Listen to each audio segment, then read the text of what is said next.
Já, velkomin að Rauðaborðinu. Það fullur þáttur í kvöld, eins og öllum kvöld. Hérna í lok þáttarins kemur hann Héðinn Unnsteinsson til okkar. Hann ætlar að ræða við mig hvað svona breytingar á hugmyndum hvað eru geðraskanir og hvernig hægt að fást við þær. Geðrænar áskoranir, býst ég við hann myndi vegi eftir að kalla það. Guðmundur Ævar Oddsson, hann doktor í stéttabaráttu. Ég ætla að spjalla við hann. Hann staddur á Akureyri. Ég ætla að spjalla við hann ástandið í Verkó, hvað hann les út úr því. Þau koma hingað síðan Vilhjálmur Árnason og Helga Vala Helgadóttir þingmenn og þau ætla að rífast flóttamannamálið sem mikið hitamál í þingin í dag og raunverulega mikið vaxandi hitamál í samfélaginu. Við ætlum að athuga hvort að ólík sjónarmið þeirra hjálpa okkur til þess að skilja það frekar. Við heyrum líka í honum Ágústi Bogasyni sem komið hingað áður til þess að ræða sænsku kosningarnar. Nú var mynduð eða var samþykktur nýr forsætisráðherra í þinginu hjá þeim í dag og komið ný ríkisstjórn og Ágúst ætlar að segja okkur aðeins frá henni. En við byrjum eins og annarlega á fréttum dagsins og það Karl Héðinn sem að segja okkur þær. Hvað að frétta? Það verið áberandi í dag umræðan flóttamannamál á þingi. Forsætisráðherra hugnast ekki hugmyndinum flóttamannabúðir sem við vitum öll lýsingarnar á þeim þessum fyrirhuguðu búðum eru nákvæmlega eins og flóttamannabúðir.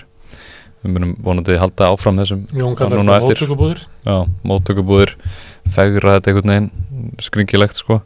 Það var könnun, held að Stöð 2 hafi gert hana, kannaði afstöðu fólks, maskína fyrir Stöð 2 og fjórðungur Íslendinga segist ekki vilja, eða segir að við séum að taka á móti ofmörgum flóttafólki. Og þriðjungin í fjórðung. Já, það búið að lækka. Þannig að milli náttúrulega Úkrænustríðið.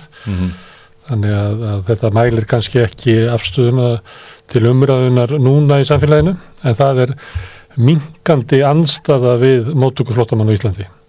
Jákvæmt. Þetta alltaf komið fram í öllum könnunum að það mikill vilji hjá Íslandingum í að taka móti flóttafólki. Þessi andstaða, og fólk átt að velta fyrir sér akkur þessi mál hafi ekki orðið svona þung í pólitíkinni hér eins og annars þar.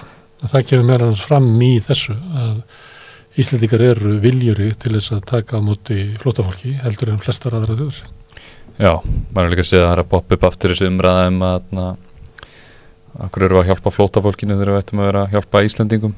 Þetta þema kemur upp sko. En ég vona bara fólk átt sjá það nóg til og við getum alveg gert þetta, við getum bóðið fólki hingað og tekið vel á móti þeim og síðan okkur líka, nóg til að peningum minna. Það svo leiðilegt að sjá þetta og það hrikalegt þegar stjórnmálaöfl fara að beita sér, nýta sér svona orðræða að reyna að íta þessu upp sko, til að fá fylgi. Kannanir hafa alltaf sýnt að það mikil meirihluti fólk sem til í að taka á móti flóttamönnum og styður það. Og ég held að fólk ætti líka að muna það svolítið í umræðinni, ekki að láta einhvern innríkjandi út af sér sögu, eða þessi 25% sem náttúrulega, það oft svona minni hluti í alls konar málum, það eru aðeins farið þetta sem eru fylgjandi því að auðmennir eigi kvótan. Það eitthvað svona svipað þessu sem eru ekki fylgjandi því að byggja upp opinbera heilbrigðisþjónustu. Það eitthvað svona aðeins fleiri en þessi sem vilja ekki taka upp nýja stjórnarskrá. En meirihluti þjóðarinnar yfirleitt það yfirleitt meirihluti fyrir svona málum. En mér finnst oft í umræðinni sko, eins og fólk alltaf sigra síðasta rasistan, að það ekki fyrir að síðasti rasistinn unnin, að það sé hægt að ræða hér þessi mál. Mér finnst að við höfum bara fagnað því að það mikill meirihluti fólks sem vil taka vel á móti flóttafólki. En þessi umræða núna, og við tölum það núna hérna bara í byrjun vetrar, að þegar Sigmundur Davíð var að spurja Jón Gunnarsson í þinginu og þá sagði ég að þetta verður eitt af stóru málu vetrarins að því að þarna var verið að opna fyrir svona sem maður ekki heyrt áður. Það sem þegar Jón segir að grunnkerfi samfélagsins að bresta. Akkurat. Já, og ástæðan fjölgun flóttamanna. Ástæðan náttúrulega svo að þau buðu flóttamönnum hingað frá Úkraínu og gerði ekkert í því. Það eins og þetta segja að þau hafi bóðið hellinga fólki mat en glemt að kaupa matinn og í vandræðum. En ég held að þetta sé rosalega hættulegt þannig að maður heyrir það bara, ég býstu að þú heyrir það líka, ég heyri allavega, ég svo gamall að það svo margir að fætti læknis sem á mínum aldri að þegar fólk panta tíma hjá heimilislækni þá það að fá það kannski í desember eða í febrúar á næsta ári. Þannig að grunnkerfin voru að bresta áður en að Úkraínu stríðið skall á. En Jón virðist alltaf bara keyra á þessu. Ástæðan fyrir því að leikskólanir eru að bresta, skólakerfið eru að bresta, heilbrigðiskerfið eru að bresta, húsnæðiskerfið eru að bresta, eru efnahagsflóttamenn. Ég veit ekki. Það er náttúrulega skýrt dæmi scapegoating að flokkurinn hans og völdin hérna heima, þau eru búin að skapa þetta ástand og svo hann að því að þetta sé flóttafólkinu að kenna. Já. Þetta er svolítið klassískt dæmi. Það er landsfundur Sjálfstæðisflokksins núna 4. nóvember held ég. Og það er margt sem að þegar leiðtogakjörið í íhaldsflokknum í Bretlandi var, að það var svo augljóst að fólki sneri sér að svona harðkjarnaflokksins og Liz Truss talaði meðal sig upp í allar þessar skattalækkarnar og fleira sem að hún er núna búin að kyngja í að dóni sig.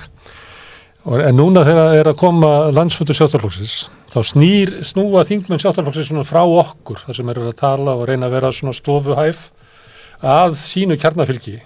Og þá kemur alls konar hlutur ljós, eins og þetta hjá Jóni. Óli Björn vill brjóta niður verkalýðshreyfinguna, Diljá vill reka opinbera starfsmenn og allt innu koma svona, það er gríðarlega undiralda í Sjálfstæðisflokknum að það verði að stoppa upp í gatið, 90 milljarða gat sem að Bjarni Benediktsson skilur eftir á fjárlögum með niðurskurði.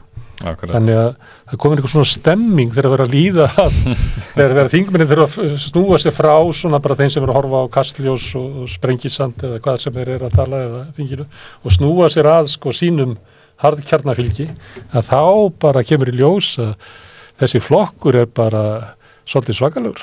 Fyrir að hljóma smá eins og bræður Ítalíu eða eitthvað svona. Já, sem að þeir voru með þetta í bandalagi, svona flokkabandalagi í Evrópu með bræðurum Ítalíu og Lög og rétti og Erdogan og sem ég nú oft bent á þetta og Svíþjóðademókratum.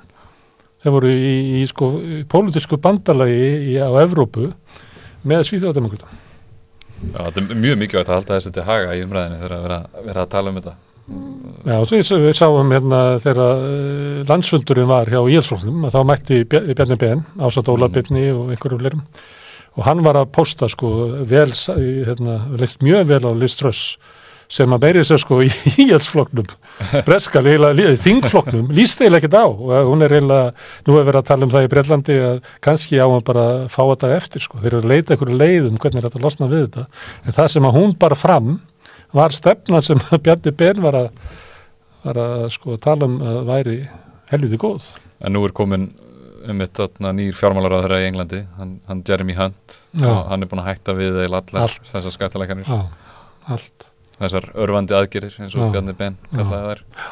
Þannig að þetta var svona nýfrjálshyggjan komst þarna til valda og þau héldu fólki í kringum Liz Truss með annars að þau snúið sér svo mikið að harðkjarnanum í flokknum að þau bara svo það ekki átt að segja á því að þetta er bara fallin hugmyndastefna og það bara, ég veit ekki hvað voru þetta, 3 vikur sem að var reynt að haldin á lofti í Bretlandi. En kannski verður það þannig að Sjálfstæðisflokknum tekst að haldinni á lífi lengur hérna í Íslandi. Mér varst fyrirlegt með þetta hvernig þau sögðu upp, hún sagði upp fyrirverandi fjármálaráðherranum en þetta er alveg á hennar ábyrgð líka. Þau voru vist, og því var lýst þannig að þau voru saman alla leiðina í gegn að búa til þessar áætlanir og svo ætlar hún einhvern veginn að komast upp með að segja honum upp hann segja af sér. Það þykir gilda ef þú ert bossinn þá máttu reka öllu bossinn þú átt eitt séns en næst er það þú Færð að reka undirmennina þó þú byrjar nú kemur hún með fjármálaráðherra sem kemur með allt aðra línu og ég meina hún er forsætisráðherra á báðum stöðum. Þetta er stundu svona að stjórnarformaðurinn getur rekið forstjóran. Það er svolítið skrítið. En ef að næsti forstjóri klikka líka þá er það ekki hægt. Þá er engin annar séns. En aðeins áframhaldandi kom í ljós í dag að þessir hryðjuverkamenn would be hryðjuverkamenn sem ætlaði að fremja vinni mínir sem halda upp á þig. Nei, þeir ræddu vist líka að myrða Guðlaug Þór. Kemur óvart. Já, og nú hefur geðlæknir verið kallaði til að lögreglunni til að fara yfir þessi samskipti þeirra og meta hversu mikil alvarleiki var í þessum fyrir áallum þeirra blönum. Það skondi hvernig þetta þengi sko, þegar komið fréttir af því að þeir voru að gæla við að drepa mig, að þá var slöif sett saman við fréttina að það væri stytt gæsluvarðald og núna kemur að þeir hugaði að drepa Guðlaug Þór, að þá kemur að þeir kalla til gælarir. Já, það skrítið. Kannski bara tilviljun en einmitt skrítin uppsetning, skrítin tímaröðin. En fólk talar þetta við mig, af því ég tengi þessu og fólk vill svolítið tala þetta og svolítið að velta fyrir sig, sko, var þetta í alvörunni eða var þetta bara eitthvað svona gorgir í einhverjum... Ég meina, þeir voru með risa vopnabúr. Það svolítið ókvæmlegt. En svona textinn sem að maður sá og var lesinu fyrir mig, hljómaði svona bara eins og einhverju villisíkar, sko. Já. En ég veit ekki þetta, ég ekki rannsaka þetta. Nei, manni finnst allan að þeir hljóta að hafa verið í alvarlega útkomið vopnabúr. Ég veit ekki gælaninn sem á að lesa út úr þessu, voru þeir að meina þetta eða ekki. Ég veit ekki hvort að þessi kent í gælaninnsveðanum, en hann mun kannski gera eitthvað. Það hlýtur að vera hans erfitt, vonandi farin að tala við á líka og svona. Já. En svo sýndi könnun Gallup að meðal eigenda fyrirtækja vaxandi svartsýni varðandi efnahagshorfur. En þeim vantar verkafólk. Ég skoðaði þetta. Það sem að þetta mælikvarði hvernig ástandi núna og hvernig býstu við eftir 6 mánuði og þegar maður skoðar söguna þá get ég alveg sagt að það ekkert að marka þetta fólk það bara ekkert að marka það eða til dæmis þau trúðu því alltaf eftir hrun að þetta væri að fara að lagast á meðan það var ekki að gera það þannig að svona skynjun þeirra á efnahagshorfur lengra fram í tíman að ég held og getur alveg spurt bara kjúklingasláturs fólkið að því sko líka byrja að lesa inniflin. Þetta ekki góð mæling sem sagt. Nei, spáir ekki fyrir ekki þú skoðar söguna, þá ekki þetta að sína fram á að þú að trúa þessu fólki. Eins verður spurt, vantar fyrirtækið þitt starfsfólk eða ekki? Og það náttúrulega, það bara annarkort. Og þá kemur í ljós að það meiri vöntun á starfsfólki á Íslandi í dag, þú þarft að fara aftur til sumarsins 2007. Til þess að finna annað eins. Þannig að það alveg sko brjálæðislega eftirspurn eftir vinnuafli og ég held að verkalýðshreyfingin hljóti að bara fagna því. Það bara aldrei auðveldara að semja fyrir verkalýðin heldur en núna. Því það það ætti að vera þannig, þessi frambúð eftirspurn, að nú ætti að koma í ljós að þau fyrirtæki sem geta borgað hæst, að þau taka til sín starfsfólkið, þau sem ekki geta borgað hærri laun, að þau bara draga saman starfsemi sína eða fara á hausinn eða fara á landi. Þetta ekki jákvætt líka með allt flóttafólki sem að koma að séu störf fyrir þau hér? Jú, það spurning hvort það ætti að taka fólki sem að bíða eftir afgreiðslu, að það megi vinna á meðan. Það nú oft verið bent á þetta, en það ákveðin tregða til að leyfa það. Skrítið.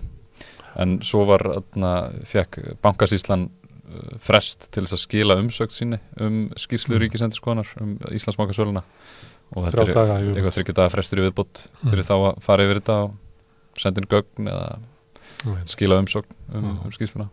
Þannig að kemur kannski að þessu einhvern tímann. Kannski eru sterkar áverðingar á þá og þeir eru að berja til lífisuna. Við veitum ekki hvað stendur í þessu. Nei, við veitum ekkert, við erum að bíða bara. En svo var Guðmundur Árni Hvernig lístur á það? Ég bara hef aldrei heyrt hann. Ég veit hvað hann að gera. Hann bæjarfulltrúi núna í Hafnarfirði. Og hann var hætti pólitík 2005. Hvað varst þú gamall 2005? 10 ára. 10 ára? Já. Þannig að maður var ekki alveg með puttan á púlsunum þá. En hann virðist taka undir áherslur Kristrúnar Frosta.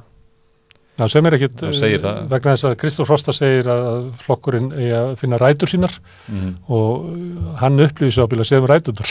Ég ræturnar. Séu þá að flokkurinn eigi að vera svona eins og ég eða svona eins og alþjóðflokkurinn var í gamla daga. Hann náttúrulega Hafnarfjarðarkrati. Kratarnir stjórnuðu Hafnarfirði í held ég 30 ár, byggðu bæjarútgerðina og byggðu raunverulega upp Hafnarfjörð með miklum glæsibrag, bæjarbíó og guðmátt og hvað. Þannig að þetta var svona sósíaldemókratískur bær og hann með þennan þess arfleið í blóðinu eiginlega og sömuleyti Kristrún að vísa í þennan tíma svona eftir stríðsára sósíaldemókratíuna þegar að hún gat barist fyrir því sem að fólk bað örugt húsnæði, herri laun, öruga heilbrigðisþjónustu, menntun fyrir börnin mín, bara ekki einhverja vitleysu. Þannig en það verður ábyggilega erfitt fyrir Guðmund Árna að koma inn, að náttúrulega 20 ár, þetta er næstu 20 ár síðan að fóru úr pólitík og kannski, ég veit ekki. Það getur verið hættulegt fyrir hann ef hann lítur á að hann sé svona lausnin. En þetta er náttúrulega hver gallinn við Kristrúnu, það var einhverjir kringum hann að spurt, já hún er aðeins svo ung, já fáum eitthvað gamlan, já hún er nýkomin í flokkin, já fáum eitthvað sem er búin að vera það lengi, þannig að hann er augljóslega það er eins og sé samin meðleikari með Kristrúnu. Já. En það geta allir búið sér fram. Svona kjarnajafnaðar stefna, það er komið á skýrt hversu mikið þau myndu vilja hækka fjármagnstekjuskatta, hvernig myndu þau leysa hallan á ríkissjóð núna? Þau vilja hækka skatta á auðlindir, auðlegðarskatt, þau voru með það fyrir kosningar. Fjármagnstekjuskattar hækka? Ég man ekki með fjármagnstekjuskattin, það er hækka auðlegðarskatt Það myndi halda, punkturinn hjá mér er allan að maður myndi halda ef þið ætla að fara í alvöru jafnaðar manna stefnu að það þarf að auka tekjuöflun ríkisins. Kristrún er eitt fárra stjórnmálamanna sem að þolir og getur talað skatta. Já, það er magna. Það er bara hannig. Þetta er nefnilega, þetta er svo stóra málið. En svo er ný ríkisstjórnin Svíþjóð til hægri með stuðning Svíþjóðar demokratana. Já. Og við ætlum að tala við hann Ágúst Bóasson rétt eftir augnablik það hverslega skeppna þetta er þessi ríkisstjórn. Síðareglur ykkurar sem að embættismenn verðast geta beitt með bara eftir sinni tilfinningu að reka fólk úr landi og ýmislegt ógislegt sem er að koma í þessum sáttmála. Já. En í fréttum var þetta helst í dag. Hörð innflytjenda stefna eins og sagt. Herðu, við skulum þá bara eftir augnablik þá ætlum við að fara til Svíþjóðar.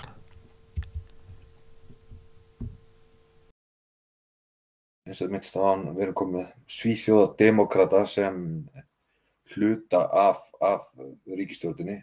Því miður fá ekki ráðherralistan fyrir á morgun en Úlf Kristersson, formaður Moderatana, sem er svona klassíski borgaralegi hægri flokkur þeirra Svía. Hann er formaður þess flokks og hann var í það minnsta samþykktur í dag sem forsætisráðherra næsta kjörtímabilið og eins og við þekkjum það var það náttúrulega einstaklega mjótt á munum í þessu kosningum rétt eins og þeim síðustu. Mjög lítil hreyfing á fylkinu milli kosninga, þannig að hann er samþykktur með 176 atkvæðum þessa nýja meirihluta gegn 173 og þetta var þá 3 flokka ríkisstjórn, Moderatana, Liberalana, hérna frjálslyndu og Kristdemokratana. En síðan er raun og veru stærsti flokkurinn sá sem fekk mest fylgi eru Svíþjóðademókratarnir, hann tekur ekki beint sæti í ríkisstjórninni að því leyti að þau fá ekki ráðherrapósta en þeir eru hluti af stjórninni að því leyti að þeir verja hana falli og ansi mikið að þeirra pólitík virðist hafa ratað inn í stjórnarsáttmálan og verða sett á oddinn auk þess að þeir fá mikilvæg embætti í formi nefndarformennsku hér og þar. Svo skilst mér að þeir fá að reka svona eins konar eigið skuggaráðuneyti með starfsfólki og til þess að fylgjast með og gera sínar eigin úttektir og greiningar á því sem að framfer. Þannig að þeir eru ekki formlegur hluti af ríkisstjórninni en komnir til allmikill áhrifa og það er í fyrsta skipti sem einhverjir flokkar vilja. Þetta hljómar eiginlega nákvæmlega eins og Danmörk 2001 þegar Anders Fogh Rasmussen var með ríkisstjórn sem að danski þjóðarflokkurinn studdi og fékk í gegn breytingu á innflytjendalögum í staðinn. Og það er það sem eitt þeirra mála sem hefur verið sett á oddinn í þessum stjórnarsáttmála og raunar voru allir flokkar fyrir kosningarnar að tala fyrir að það þyrfti að auka löggæslu, fjölga heilbrigðisstarfsfólki og taka á innflytjendamálunum þó að það hefur kannski ekki verið nefnt skýrum orðum hvernig hjá öllum en til þess að bregðast við þessari glæpa eða ofbeldisöldu sem hefur verið ríkjandi undanfarin ár með þessum skotárásum sem hafa verið allt og tíðar hjá ungu fólki eða ungum drengjum aðalega sem að berjast yfir á fíkniefnamörkuðum. Þannig að það kemur sjálfsög ekki á óvart en það virðist verða þarna ansi hert innflytjendalöggjöf samt sem áður aukning til vissra velferðarmála, þar sem að Svíþjóðardemókratarnir talir raun og veru fyrir nokkuð stórum og miklum ríkisrekstri. Þeir verið bara honum sé beint að sænskum Svíum eins og sumir þar inni segja kannski ekki opinberlega en hafa heyrst segja óformlega.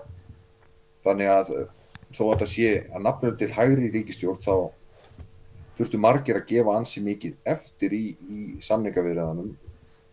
Þannig að við erum að tala herta innflytjendalöggjöf samt aukningu til vissra velferðarmála og lítill niðurskurður á mörgum sviðum. Það er talað fleiri lögreglumenn, heimildir lögreglu til að gera leitir án mikils tilefnis í vissum hverfum. Það er þá væntanlega í þessum hverfum sem að eru skilgreind sem hverfi sem að það sem að sérstaklega mikil vandamál ríkja.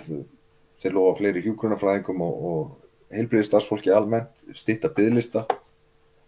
Það á að snúa frá þeirri stefnu að leggja niður kjarnorkuver í Svíþjóð og frekar að hefja uppbyggingu, svona einhvers konar minni kjarnaofnum.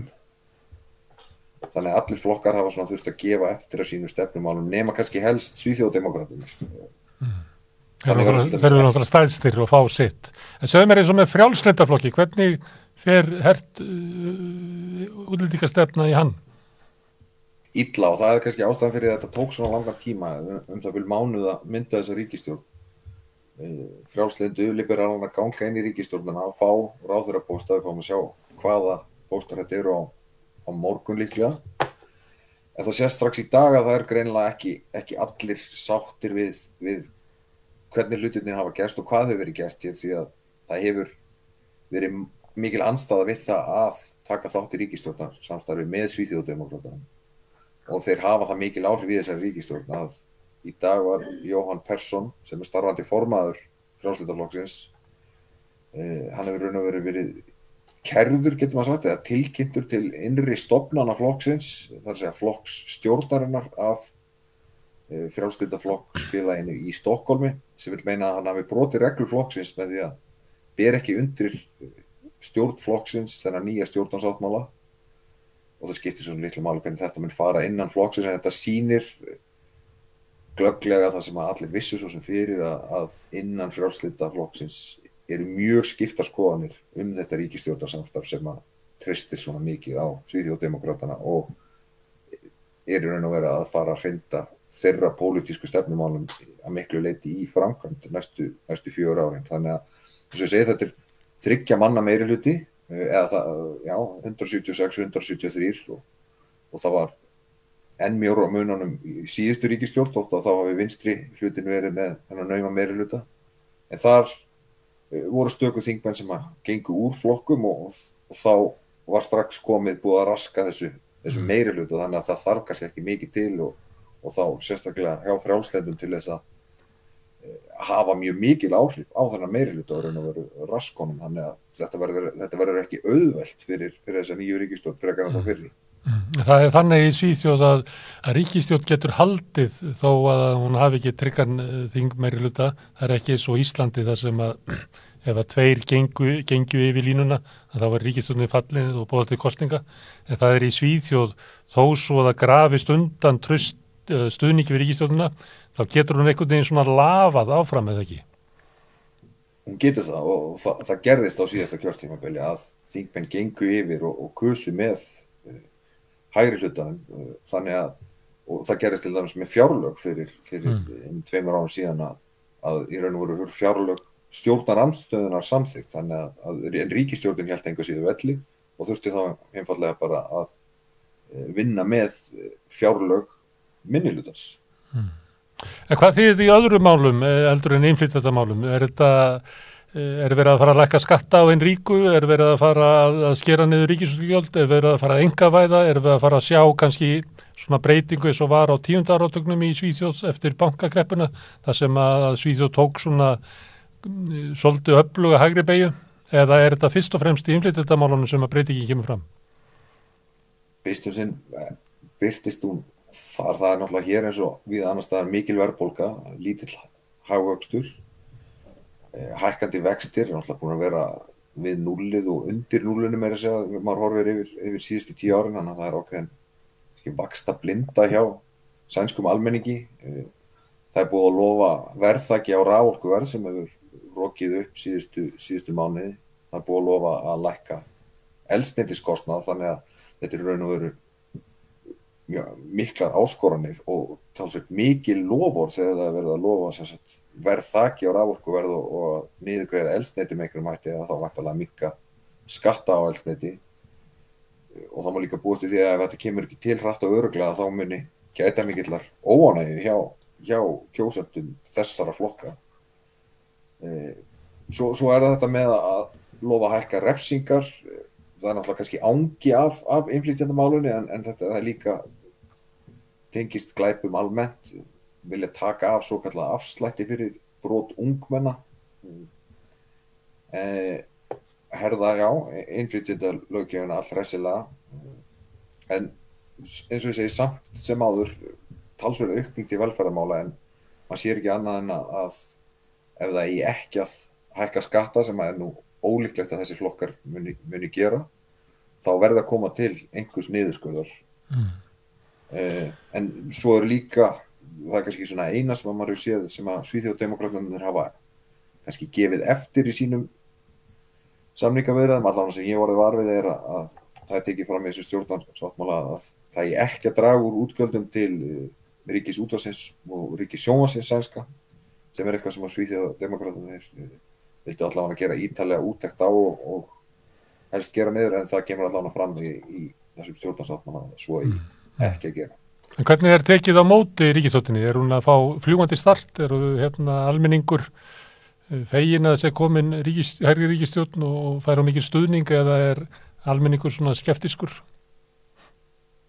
Þetta er náttúrulega mjög tvískipt eins og síðustu 2 kosningar hafa sýnt, þannig að ég sé ekki betur að það sé líka svolítið tvískipt með væntingar og til þessara nýju stjórnar. En ég held að fólk sé almennt fegið að sé búið að mynda ríkisstjórn og það er kannski líka vegna þess að Svíþjóð stendur á krossgötum varðandi NATO. Þau eru að fara að leiða Evrópusambandið eftir fáeina mánuði einnig, þannig að það eru stór og mikil krefjandi verkefni og það þarf raun og veru að hafa ríkisstjórn til þess að takast á við þessi verkefni.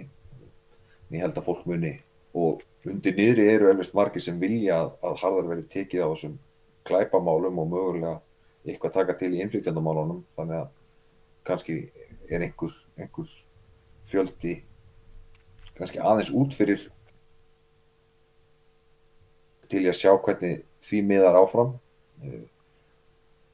Þannig að fólk er svona þolinmótt, leyfir þeim allavega að hefja leik og sjá hvernig tiltekst, en eins og komin áðan þá allavega þessum lykil kosningaloforðum, ef að það verði ekki efndir þar mjög fljótlega, til dæmis varðandi eldsneytismálin og orkukostnaðinn, þá held ég að það muni rísa upp háværar mótmælaraddir ansi fljótlega.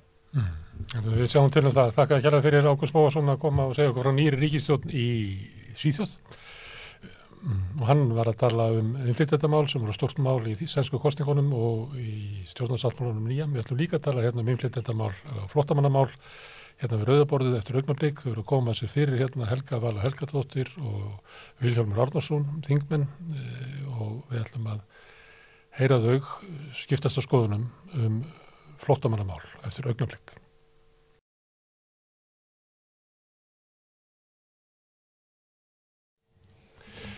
Já, nú ætlum við að ræða hittamál þessara daga sem eru flóttamenn, hælisleitendur og hugmyndir dómsmálaráðherra að það þurfi að breyta lögum til þess að ná tökum á ástandinu, eins og sagt er. Og hingað komið fyrir að ræða það Helga Vala Helgadóttir sem þingmaður Samfylkingarinnar og þingflokksformaður og Vilhjálmur Árnason, þingmaður Sjálfstæðisflokksins. Mér bæði velkomin. Takk fyrir. Takk. Vilhjálmur, ert þú sammála Jóni að það sé nauðsynlegt að breyta lögum til þess að ná tökum á ástandinu? Ég sammála því að það þarf að breyta lögum en það þarf ýmislegt annað að gera og það þarf líka að hafa það í huga að í þessum að þetta eru fjölbreytt mál og það er ekki að alhafa eitthvað eitt þau öll og tegundir hælisleitenda eru margar og flóttamenn hælisleitendur ein tegund af flóttamönnum og það líka til margar tegund af flóttamönnum þannig að lögin eitt, framkvæmdin annað og svo ekki síst hvernig við tökum móti fólkinu og hlúum að því sko. Já, við skulum ræða þetta í þessari röð. Þú vilt ekki breyta lögunum, Helga Vala? Jú, við getum bætt þau, töluvert. En ekki í það átt sem að Jón vill breyta það? Nei, ég held að við græðum ekkert á því að svifta þau þjónustu og henda þeim út á götu til dæmis. Ég held að það muni bara valda meiri vanda allt kerfið ef við förum þá leið. Dómsmálaráðherra hefur talað núna að setja á laggirnar lokaðar flóttamannabúðir. Ég held að það verði stórkostlega kostnaðarsamt. Það þarf að gera það á þess að breyta lögum? Já, nei, þú þarft að setja þinn í lög að þú meir þá fangelsa fólk án dóms og laga.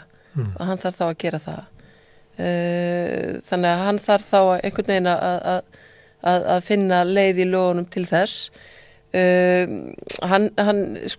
auðvitað komum með ýmsar breytingar á þessu frumvarpi síðasta vor og vorum að reyna að gera okkar til þess að gera þetta allt auðveldara. En það sem einhvern veginn stendur svolítið upp úr núna. Í hináttina, frá því sem Jón vildi fara, að þið lögðu eiginlega til breytingar sem voru í hináttina. Já, að einhverju leyti.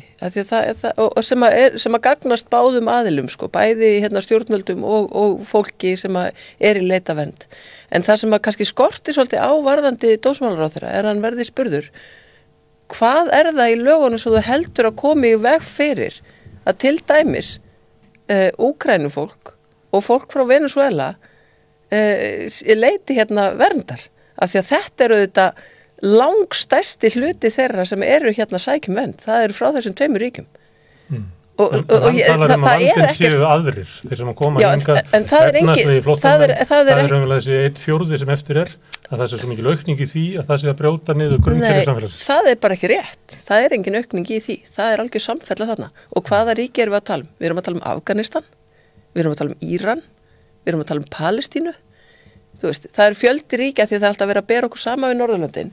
Það fjöldi ríkja eða fólks frá fjölda ríkja sem kom aldrei hingað sem að Norðurlöndin að díla við og öfugt. Þannig að það væri fróðlegt að vita hvað það sem hann að tala um. Af því að hann alltaf að vísa í einhverja sér íslenska reglur sem að bara því miður ekkert verið að Kanntu útskýra þetta?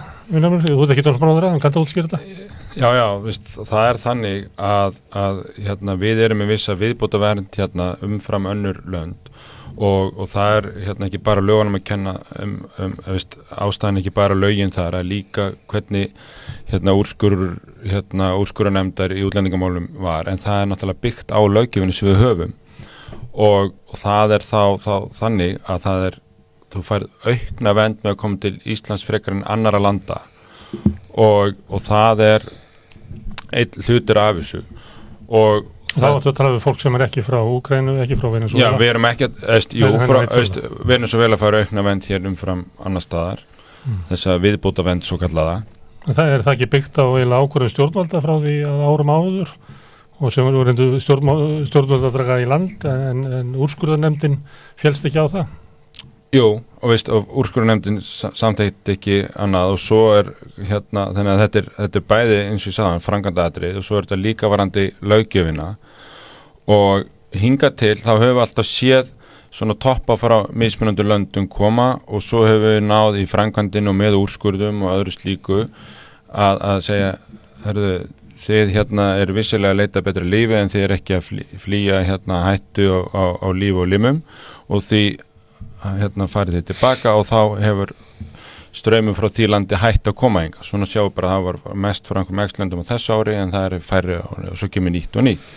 Það sem að gerast núna að það að koma mjög margir frá Venezuela og það eru svona, og þeir eru ekki allir eins. Vissulega einhverju að koma beint frá Venezuela og að flýja eitthvað ástand þar eða að leita betra lífið þaðan.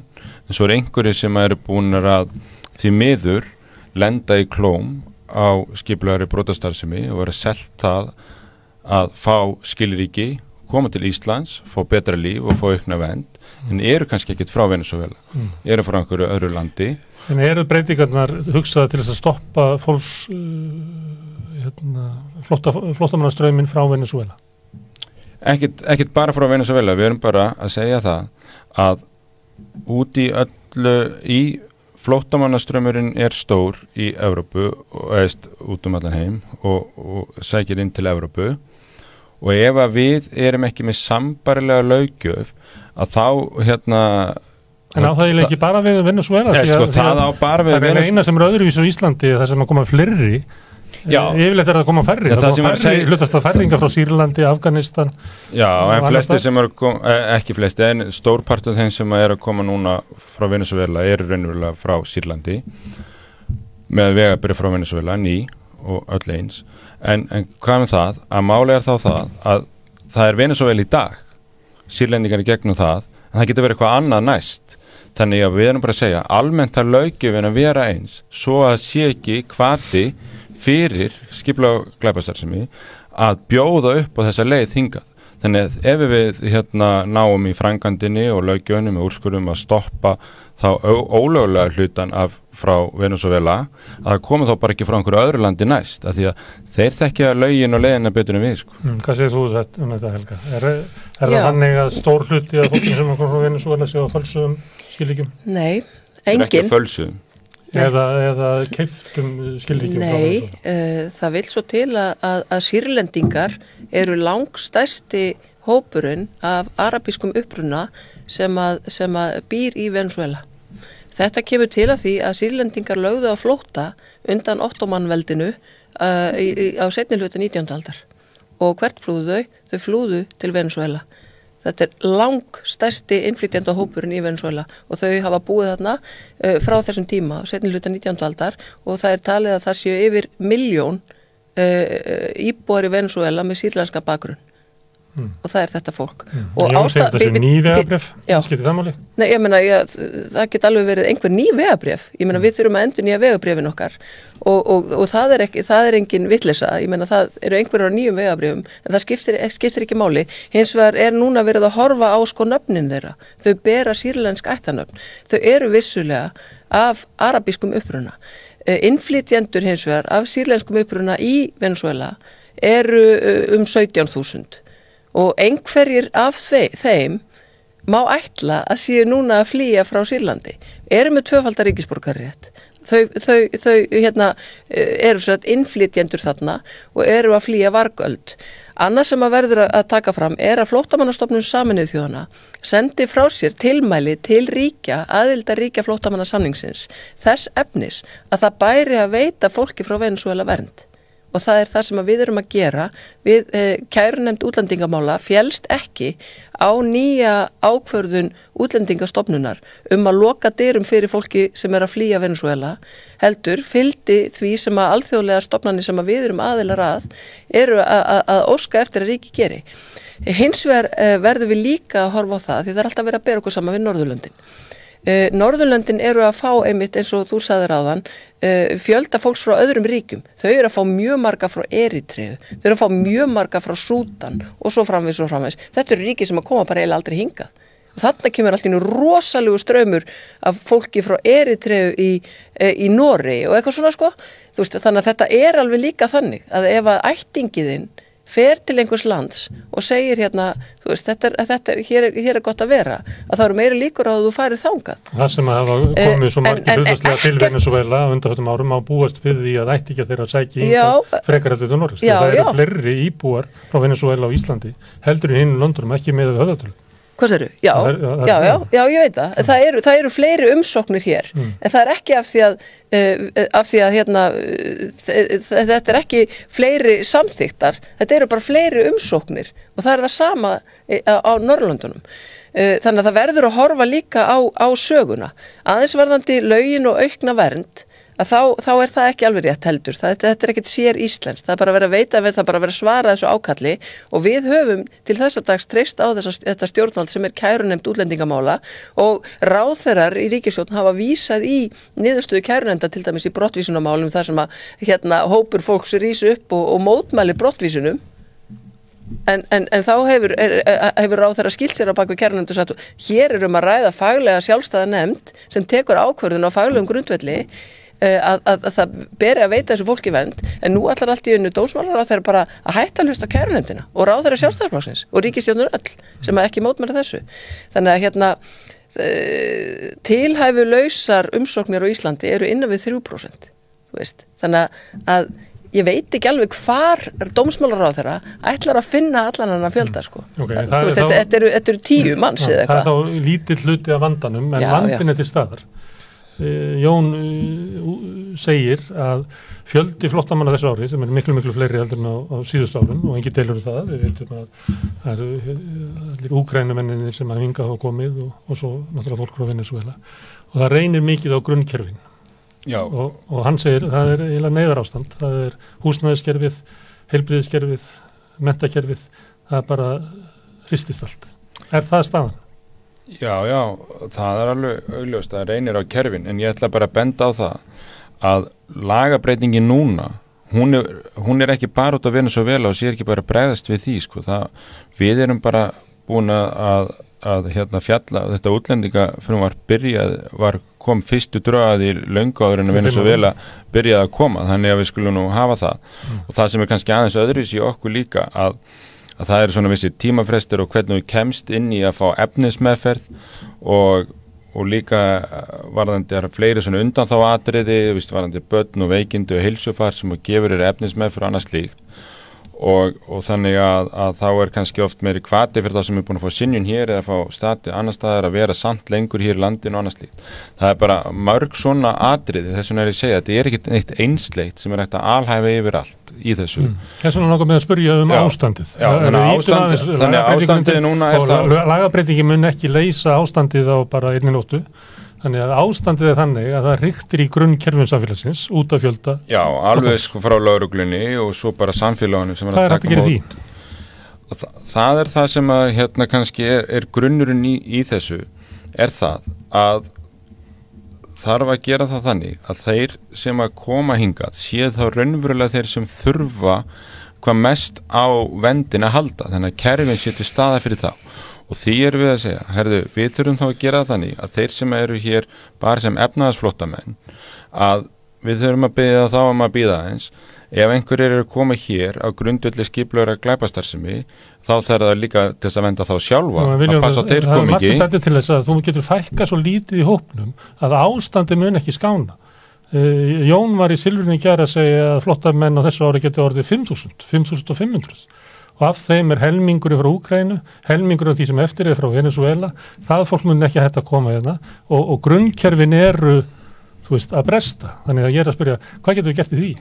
Já, þá þurfum við bara að fara í því, þá þurfum við að skoða einhverjar þá vantilega stærri lausnir, þannig að það sé að taka móti fólkinu, að því að eins og við erum að taka móti í dag, ekki til þess að hjálpa því að vera að setja þau víð og dreift landið þar sem að kannski ekki heilsugæsla fyrir, það ekki almenningssamgöngur, þetta aflögð húsnæði, þannig að við þurfum þá einhvern veginn að geta tekið samræmt á mótiðum og veitt þeim þá þess að þjónustu, aðhald og stuðning sem og það gerum við ekki með því að dreifa þeim milli sveitafélaga þar sem það þarf að vera að byggja upp þekkingu inn við einhverjum einasta stað og það kannski ekki eins og skólahúsnæði og leikskólahúsnæði til fyrir núverandi börn og það ekki mönnuð heilsugæsla á staðnum, það ekki almenningssamgöngur, þannig að fólki getur hálfpartinn einangrast þannig við þurfum að hugsa þá hvernig ætlum við að taka og halda utan þetta fólk. Og þú ert að tala að gera það á einum stað í þessu sem að Jón kallar, ég manna ekki móttökubúðir, hann vil ekki kalla það flottamannabúðir. Já, á einum stað eða einhverjum ákveðnum stöðum sem að sem þá hægt að veita þá þessa þjónustu. Það ekki hægt að ég veit ekki hvort það þurfa allt verið einu staði eða hvort það sé hægt að skipta því á 2-3 staði eða eitthvað svoleiðis en en það bara að setja það á nú þegar sprungna innviði að það ekki til þess að hjálpa þessu fólki heldur sko. Helga Vala, ekki fullyrðingar Jóns að það ríkti í öllum grunnkerfunum? Nei, ég varst ekki það. Við finnum öll fyrir því. Það er vandamál sem og það er ekki vandamál fatlaðra að stjórnvöld ákveða að vanfjármagna þjónustu við fatlað fólk og það er ekki vandamál eldra fólks að stjórnvöld ákveða að vanfjármagna hjúkrunarkerfin og það er ekki vandamál hins sjúka að stjórnvöld taka ákvörðun að vanfjármagna heilbrigðiskerfið. Það er vandamál okkar kjósenda sem veljum þessa ríkisstjórn yfir okkur. Ríkisstjórn Vinstri grænna, Framsóknar og Sjálfstæðisflokks sem að lofuðu í upphafi fyrir 5 árum síðan að treysta innviðina með þessum líka rosalega árangri eða hitt og heldur. Ég meina það er öllu að blæða út og það hefur ekkert með flóttamenn að gera. Það hefur með það að gera að það er tekin pólitísk ákvörðun að svelta innviði landsins. Og þú getur komið inn í félagslega kerfið, heilbrigðiskerfið, veginu okkar. Ég meina það er bara alveg sama hvar við snertum á því. Ég veit að í umræðinu heyrist að lausnin sem svo að fækka bara flóttamönnum. En nú erum við búin að tala okkur niður á það er líklega mun ekki gerast.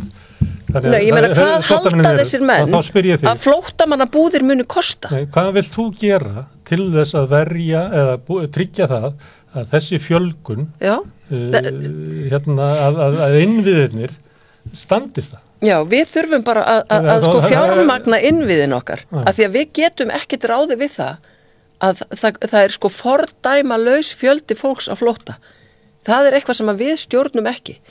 Ætlum við að segja við þá úkraínsku flóttamenn sem að sækja hér sem er náttúrulega langstærsti hluti þess fólk sem er núna að sækja hérna, að bara því miður þessi ríka þjóð Ísland hefur ekki efna því að skjóta skjólshúsi yfir ykkur.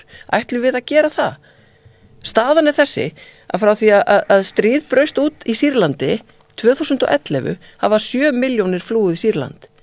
Frá því að stríð braust út í Úkraínu í febrúar síðastliðnum hafa 7 milljónir flúið Úkraínu. Ég meina sjáu þeirna fjölda. Það hafa líka 6,8 milljónir flúið Venezuela. Þetta eru bara tölur sem við verðum bara óvart að sætta okkur við að staðreind. Og ef við ætlum að loka landinu, þá þurfum við að loka landinu fyrir stærsta hópnum vendarlega. Þá ætlum við að henda út. Nú eru flóttamenn hérna og það munum fjölga flóttamennum hérna. Það eru ekki tillögur það að loka á flóttamannastraum frá Úkraínu. Nei, það mun ekki verða gert. Það mun ekki verða gert í Venezuela. Nei, en þetta er fjöldin. Vandamál til staðar og grunnkerfin okkar einhver glemdi því að undirbúa komu flóttamanna. Það er rétt. Einhver glemdi því. Hvað er að gera því? Við verðum að bregðast við því. Við verðum að bregðast við því. Ég meina við þurfum að taka ákvörðun hvernig við ætlum að styðja þetta fólk. Önnur lönd sem að við berum okkur saman við til dæmis að í mjög góðu átaki að kenna fólki tungumálið þar sem að fólk er. Erum við að því? Nei, við erum ekki að því. Við auðvitað erum sko með mjög veikt húsnæðiskerfi. Ég meina ekkert af þessu leysum við með því að hrúa þessu fólki öllu á sama staðinn. En við erum samt eiginlega að því af því að stjórnvöld hafa ekki sett neina skyldu á sveitarfélögin að taka við þessum hópi. Stjórnvöld hafa hins vegar gert samninga við 4 sveitarfélög en gleymdu óvart að láta fjármagn fylgja með fjölda fólks. Þú veist, þau segja bara já, við ætlum að semja hérna við ykkur að taka hérna 250, svo óvart eru komni 700. Og þá eiga bara sveitarfélögin sjálfvegnin að redda því og fá eitthvað vilyrði fyrir því að þetta verði borgað einhvern tíma seinna. Þetta eru samskiptin sem að sveitarfélögin sem eru þetta skítrætt í ljósi sögunar eru að eiga við ríkisvaldið. Þú veist, málaflokkur þjónustu við fatlað fólk er í 13 milljörðum í mínus. Og hvað gerir ríkisstjórnin? Sigurður Ingi Jóhannsson mætir á fjármálaráðstefnu sveitarfélaga í síðustu viku og segir við ætlum að láta ykkur hafa 6-7 milljarða. Og þá fer Logi Einarsson og spyr Katrínu, forsætisráðherra í dag í þinginu, já ok, eru þið búin að ákveða það, af hverju það ekki í fjárlögum, hefur þetta verið samþykkt ríkisstjórn? Nei. Þetta er ekkert ákvörðun, sagði Katrín rétt áðan. Nei, þetta er bara svona hugmynd. Nei, ég meina hvaða vitleysa er þetta? Þetta bara það sem við erum að díla við þetta. Viljum við Þetta er bara innantóm loforð og vitsa. Væri ósakað að stilla svo þannig að stjórnvöld hafi boðið Úkraínumönnum hæli hér en glemt einhvern veginn að undirbúða að bjóða fólki mat en glemt að kaupa í bandi? Ég skil samt ekki alveg af hverju Helga Vala alltaf að blanda hérna inn í umræðina þegar við erum að tala að laga aðeins til í útlendingalöggjöfinni og bæta framkvæmdina til þess að veri, það eru margir flóttamenn og munu að halda áfram að koma, þá erum við að segja, við skulum allavega ekki gera vandan stærri heldur en þarf. Þannig að þar sem að eins og sömu Sameinuðu þjóðir og svo Europol, Interpol og allir lögreglu yfirvöld annars það gríðarlega mikil skipulögð brotastarf sem við tengist þessu og þið þurfum að passa ykkur á því. Það viljum við, ekki lítill hluti af fjöldan? Jú, það víst eins og grunngerfið sé að falla, þetta getur ekki verið ástæðan fyrir því. Það lítill hluti af vandanum, ég skal alveg taka undir það, en við viljum samt ekki að sé að fólk að koma hinga til sem leiðist til þess að vera andlag þessara skipulagða brotastarfsemi, þannig við þurfum að passa á það, við hljótum að vera sammála um það. Við viljum ekki setja og við viljum ekki hafa vandan stærri heldur en hann þarf að vera. Þannig úkraínsku flóttamenninir, við tökum öðru sem út þeir fá atvinnuleyfi og annað. Nei, þið þurfum að sækja það. Og það já, ef þeir aðrir hælisleitendur geta ekki sótt það en þeir úkraínsku geta það. Jú, þegar komið vernd. Já, eftir komið vendina. Já, það sama úkraínsku. Þannig að það öðruvísi prógram og meira utanum þá.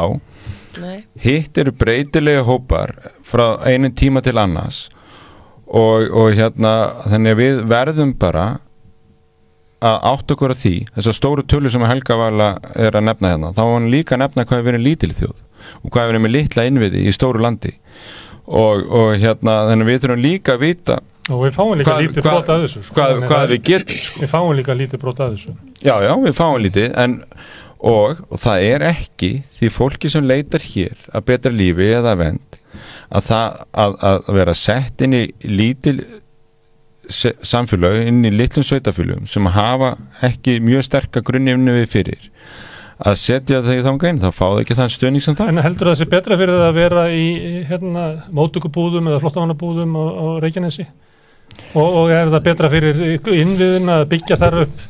Já, það sem að íbúar hafi ekki aðgang að heilsugæslu. Ég vil ekki tala um einhverja staði að því að ef það einhver staður sem þau koma saman þá það ekki til þess að þau fari og veri inn í samfélaginu á staðnum að Reykjanesið þolir ekki meira eldur en innviðinni þar bara löngu sprungi og samfélagið það mikið álag á samfélagið þar þannig að það ekki hægt að auka það en ef það ákveðin staði þar sem eru skólar, heilbrigðisþjónusta, sálfræðiþjónusta, stuðningur og annað slíkt að þá held ég að það sé betra heldur en að vera að setja nokkra þarna og allstað að vera að finna pjóli hvernig að taka utan á þau og aðstoða þau og það því miður að með því að setja svona mikið álega á samfélagi að þá smátt og smátt myndast einhverjir jafnvel hræðsla eða fordómar annað sem við viljum ekki fara að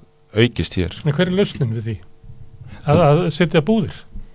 Ég held að það sé þannig að samtalið sem við erum að taka hvernig látu þetta fara best saman að taka mótið þeim og veita þeim þann stuðning sem þurfa án þess að ganga og nærri því álægi sem okkar eigin innviðið þóla okkar eigin samfélags sem eru mjög þandir sem eru bara mjög þandir í dag Mér langar að býða marga mánuði eftir að koma til læknis á Íslandi Já, og sálfræðiþjónusta og hvernig heldur sé þá fyrir 100 hælisleitendur að búa fyrir utan lítið samfélag þar sem ekki heilsugæsla og ekki almenningssamgöngur eins og Reykjanesi það verið að tala miklu fleiri Reykjanesi sprungin og þegar Reykjanesi sprungin og þegar Íbúar á Suðurnesjum hafa ekki aðgang að heilsugæslu Nei, en það verið að tala að dreifa svo fleiri sveitafélög sem hafa minni þjónustu heldur Reykjanesi og þú kemur hingað sem flóttamaður frá hlýju landi, ja, myndir þú vilja búa í annari menningu fyrir utan lítið bæjarfélag, þar sem ekki heilsugæsla, ekki almenningssamgöngur í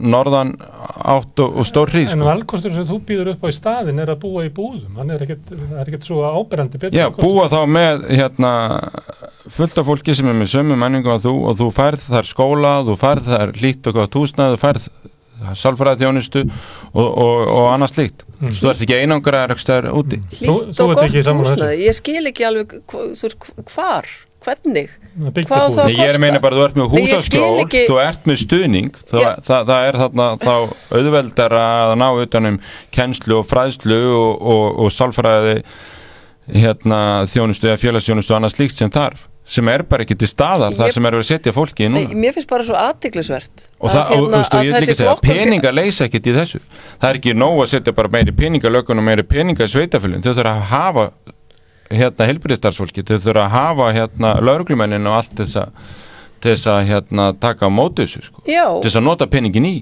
Þú lýsir þessu þetta sé óleysanlegt, sko. Nei, þú lýsir þessu eins og þetta sé lausn, eins og þetta sé kosti ekki neitt. Þú lýsir þessu þannig, eins og þessi lausn ykkar að setja bara alla á sama stað, þar sem að verður hlýtt húsnæði og sálfræðiþjónusta og heilbrigðisþjónusta og skóla og svona, eins og þetta sé bara eitthvað sem að þið hafið í hendi ykkar og hafið peninga fyrir. Ég er ekki að segja þessi lausn morgun og kosti ekki, en það hitt kostar mikið pening. Ég er bara að segja það. Þið hljótið að vera með vermið á þessu. Þetta er flokku fjármálaráðherra sem er að leggja þetta til. Þá hljótið að vera að koma einhver Ég er að segja, við þurfum að taka umræðinu það, hvernig tökum við best á móti, hvernig náum við skynsamlegast utan verkefnið. Já, þetta er nú ekki smá umræða, ég meina við erum bara að tala um að bæði ráðherra og samframbjóðandiðinn, formaður allsherjar- og menntamálnefndar, eru núna bara á þeirreiðum landi að kynna flóttamannabúðir og þú ert að taka undir það núna, þið hljótið þá að vera búin að fá ykkar formann til þess að reikna þetta út, ekki satt. Ég meina þið hljótið að vita hvað þetta kostar. Er einhugur hjá sjálfstæðismönnum að fara þá leið sem að Jón Gunnarsson er að kynna? Það er einhugur það að við þurfum að við vitum það að við þurfum að finna einhverju lausn og innviðinu sér þannig. Það er einhugur það að við eigum að vera með bara sambærilega útlendingarlöggjöf og löndin í kringum okkur. Það er einhugur það að við eigum ekki að stækka vandan umfram það er og við þurfum að stíga stakk eftir vexti í þessum málum. Og það er algjör einhugur það, já. Og það er stuðning Framsóknarflokksins. Við hafum örugglega ekki stuðning VG í þessu máli. Jú, við hefum örugglega stuðning ef það kemur niður það að þannig náum við best utanum að sinna þeim sem hingað að koma, sko. Mér langar að benda á eitt, að það er einhugur líka meðal sjálfstæðismanna að hér vanti fleiri vinnandi hendur og að það eigi að auðvelda, og dómsmálaráðherra hefur talað það, auðvelda fólki að flytjast hingað til lands. Hvar eru þær breytingar útlendingalöggjöfinni? Það þarf ekki svona að breyta útlendingalöggjöfinni af því það er ákvæði í útlendingalögum það að þegar að það er skortur á vinnuafli að þá megi veita fólki dvalarleyfi á Íslandi. Það þarf að eins og vera útvíkka ýmislegt í útlendingalöggjöfinni eins og til dæmis að þeir sem eru námsmenn megi sækja hér dvalarleyfi eftir að þeir hafa lokið námi til þess að nýta sína sérfræðiþekkingu sem að sjálfstæðismenn eru alltaf að tala um að þeir vilji laða hérna að landinu. Það þarf að veita því fólki tækifæri til þess að fá fjölskylduna sína með sér þegar þau eru hérna í námi, en það er til dæmis ekki hægt núna, þannig að það er mjög fráhrindandi fyrir fjölskyldufólk að koma og læra á Íslandi og svo talar samtök atvinnulífsins að það vanti 15.000 manns til þess að vinna. Fjöldin af þessu, ef við horfum á bara síðan í sumari 2007. Já, ég veit það, þetta er bara staðan, en fyrir utan líka bara á meðal þeirra sem eru að sækja vernd á Íslandi eru líka sérfræðingar. Akkur erum við þá ekki að veita þessu fólki bara, í staðin fyrir að veita þeim vernd sem að koma hérna, að segja bara ekkert mál. Við skulum hérna leyfa þér að dvelja hérna, þú getur fengið vinnu, gjöra svo vel. Akkur reynið þá ekki að beita útlendingalögunum eins og þau eru, í staðin fyrir að synja öllu þessu fólki dvalarleyfi á Íslandi. Þetta er nefnilega bara orðin tóm. Leið og þú ert komið með dvalarleyfi á Íslandi, þá þarft þú bara að bera ábyrgð á þér og framfæra þér. En akkur reynaðu ekki að gera það?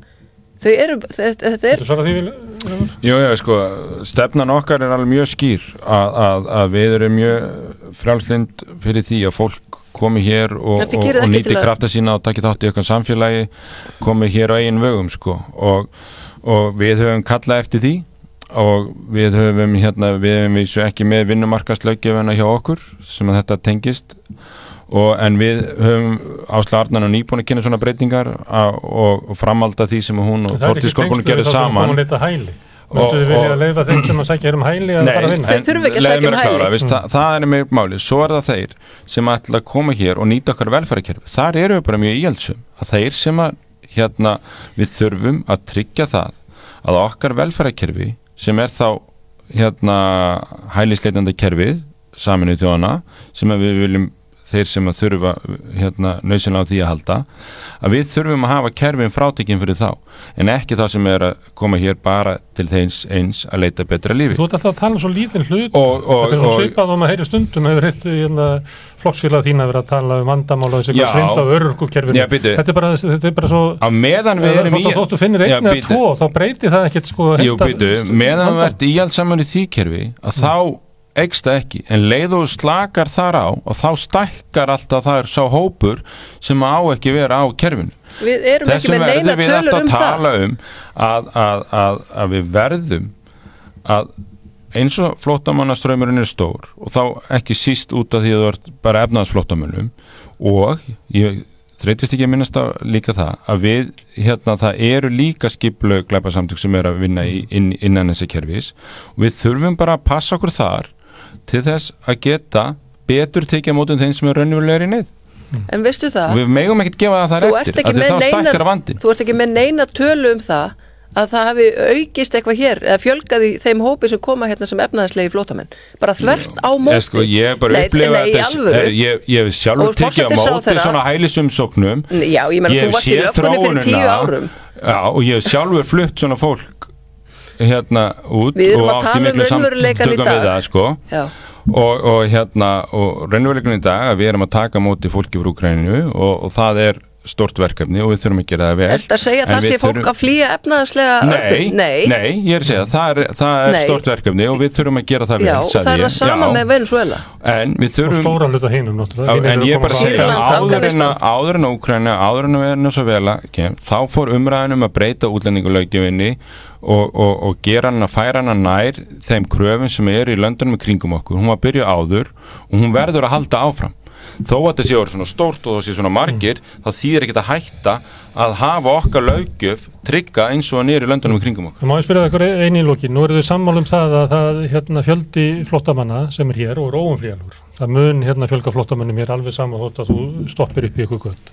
Að hann er svo mikill að það reynir mikið á grunninnviðina. Og við bregðumst í þessu fólki og við erum líka að setja bara innviðina í hættu bara út allt land.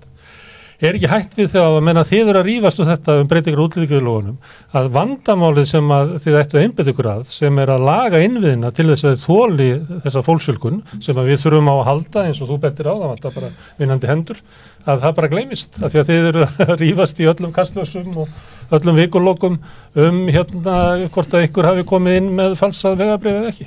Jú og það er kannski það sem ég sagði áðan, við getum ekki rætt þetta bara út frá breytingu lögjum, ég sagði að þetta er fjölbreytt verkefni og mér finnst alltaf að beggja vegna pólsins vera í þessar umræðu vera að tala eins og þetta sé bara skiptum eitthvað eitt atriði og það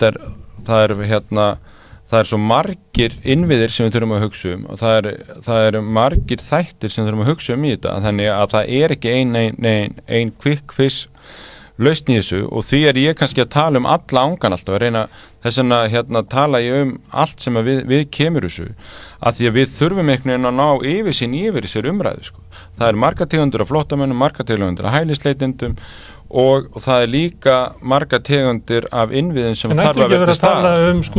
Margar tegundir af þjónustu sem að skólarnir þurfa að veita. Það eru margar tegundir af heilbrigðisþjónustu sem að heilbrigðiskerfið þurfa að veita. Það eru margar tegundir af húsnæði sem vantar. Ættum við ekki að vera að tala það því að það er vandamálið. Jú, og þá erum við bara að segja það. Hvernig komum við sem hraðast upp þessum innviðum til að takast á þennan fjölda fólks? Og hvernig er það bara gert þegar það má segja neyðarástand á stöðum. Við gerum það ekki með því að veikja tekjuöflunar möguleika ríkissjóðs eins og birtist í fjárlögum. Já, en ég held bara eins og við ræddum áðan að vandinn snýst ekkit peninga, bara hvernig ætlum við að fá vinnandi hendur, hvernig ætlum við að ná utan stærðina. Með því að liðka til í útlendingalöggjöfinni til þess að fólk geti komið hingað og búið hérna. til Já, dæmis. þó að við En myndum það er gefa engin öllum vilji til hælisleitendum þess. atvinnulega Ég er ekkert að morgun, tala þeir fá ekki hælisleitendur. strax Ég er að þeir fá tala um ekki að þetta strax fólk vinnu og geti þeir fá farið. ekki strax húsnæði og þeir fá ekki strax þá þjónustu sem þurfa til þess að komast inn í Mér er samfélagið. sleðilegt að þið skiljið þetta ekki. Við erum ekki að tala um að fólk þurfa að vera í vernd, heldur að fólk geti sótt hérna að dvalarleyfi á Íslandi. Þið eru núna ekki að nota lögin eins og Við höfum kallað eftir því að það sé endurskoðað og það er í endurskoðun í félagsmálaráðuneytinu. Þið eru með dómsmálaráðuneytið. Já, það er ekki vinnulöggjöfin, er ekki það? Nei, það skiptir engu máli með vinnulöggjöfina. Nei, í alvöru, ég þekki þessi lög. Ég þekki þessi lög út og inn. Það er verkalýðshreyfingin á Íslandi sem að gera kröfum þetta og þetta var hlutaði þegar við gengum að frjálsri för vinnuaflsinn EES og þá kom þetta mjög strangt inn, þannig að þetta er ekki bara svona að gera þetta eftir hádegi, sko. Við þurfum að gera þetta í samvinnu við verkalýðshreyfinguna og því er þessi vinna í gangi í félagsmálaráðuneytinu þar sem við vinnulöggjöfin, þannig að ég er hissað ef þú ætlar að leggja til það að við breytum þessum lögum bara aðeins að tala við ASÍ, sko. Nei, beiniði fólkinu inn í ákvæði í útlendingalögunum sem að varða skort á vinnuafli. Það er skortur á vinnuafli á Íslandi. Það þarf fólk til þess að vinna ýmis þjónustustörf. Það getur fengið þess að vinna á morgun ef að Útlendingastofnun myndi leyfa þeim að fá dvalarleyfi hérna á grundvelli þessa ákvæðis, fengi það leyfi hjá til dæmis dómsmálaráðherra þínum, þá værum við búin að leysa þarna mjög mikinn vanda. En þá erum við að segja, þá fer fólk út úr verndarkerfinu. Þið vilja halda fólki inn í verndarkerfinu í staði fyrir að leyfa fólki bara að fara og vinna. Ég ætla að fá að stoppa þetta núna. Takk okkur hérlega fyrir Helga Vala og Vilhjálmur og við munum ræða áfram álagið á innviðunum okkar við rauðaborðið, en hér á eftir ætlum við að tala allt annað stríð, það er stríðið í Verkó.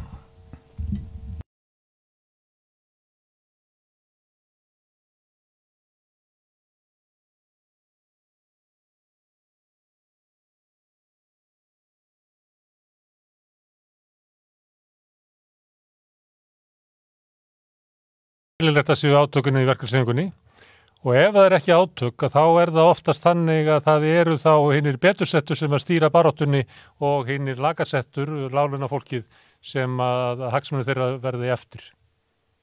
Ég meina Ísland er bara engin undantekning, Ísland er kannski bara hluti af reglunni að yfirleitt þegar það er verið að semja kaup og kjör, er það yfirleitt lægst launaða fólkið, sko, sem að ber skarðastan hlut frá borði, kannski ákveðin undantekning sem sannaði regluna í lífskjarasamningnum, þar sem að lægst launaða fólkið naut hlutfallslega bestu kjara bótana, en það er undantekning.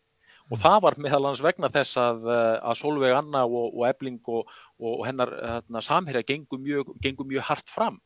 En eins og ég segi, það er undantekning frá reglunni ef við horfum á síðustu áratugi. En ákveð ætti að vera svona hörð andstaða hinna, þú sagðir hinni róttæku og svo allir hinnir, ákveð er svona hörð andstaða þeirra við kröfur hinna róttæku að sé litið á verkalýðsbaráttuna frá sjónarhóli láglaunafólks? Ja, sko, svona sem dæmi, ef við tökum bara svona einfalt stéttalíkan, þá er þetta aðal stéttaskiptingin í þjóðfélaginu milli sem sagt kapitalistana, atvinnurekanda og hinna. Guðmundur, ég var eiginlega að benda þér á að þú ert með mynd þarna á bakvið þig, það sem er mjög klassísk greining sem þú ert kannski að fara að lýsa núna. Já. En ef við horfum á stéttakerfið, þá er kannski aðal skiptingin, kannski það er aðalskiptingin, á milli atvinnurekanda, kapitalistana og hinna launþega. Okay?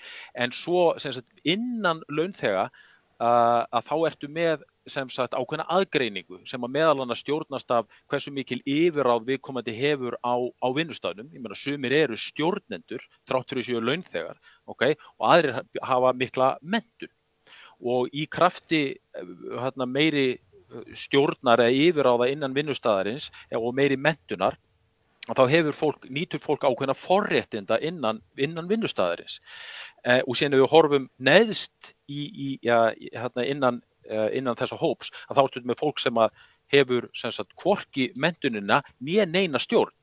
Okay, það ræður ekki sínum tíma og jafnvel með stimpilklukku og svo framvegis og þarna að þeir sem að njóta ákveðna forréttinda innan þessa kerfis eiga á hættu með að missa ákveðin spón úr aski sínum ef að vera að ruggla of mikið, ef að bátt með ruggað of mikið, en aftur móti þeir sem að bera minnstu bítum, að þeir eiga möguleika á að græða hvað mest ef að spilin eru stokkuð upp og nýtt og þetta bara alltaf bara byggt inn í kerfið, þetta alltaf til staðar í kapitalísku hagkerfi sko. Þannig að þarna innan alltaf ákveðin núningur og hlýtur að vera útgangspunktur svona breiðrar reglífar launafólks að reyna að finna ákveðin samhljóm þarna á milli, en það er hægar sagt en gert sko.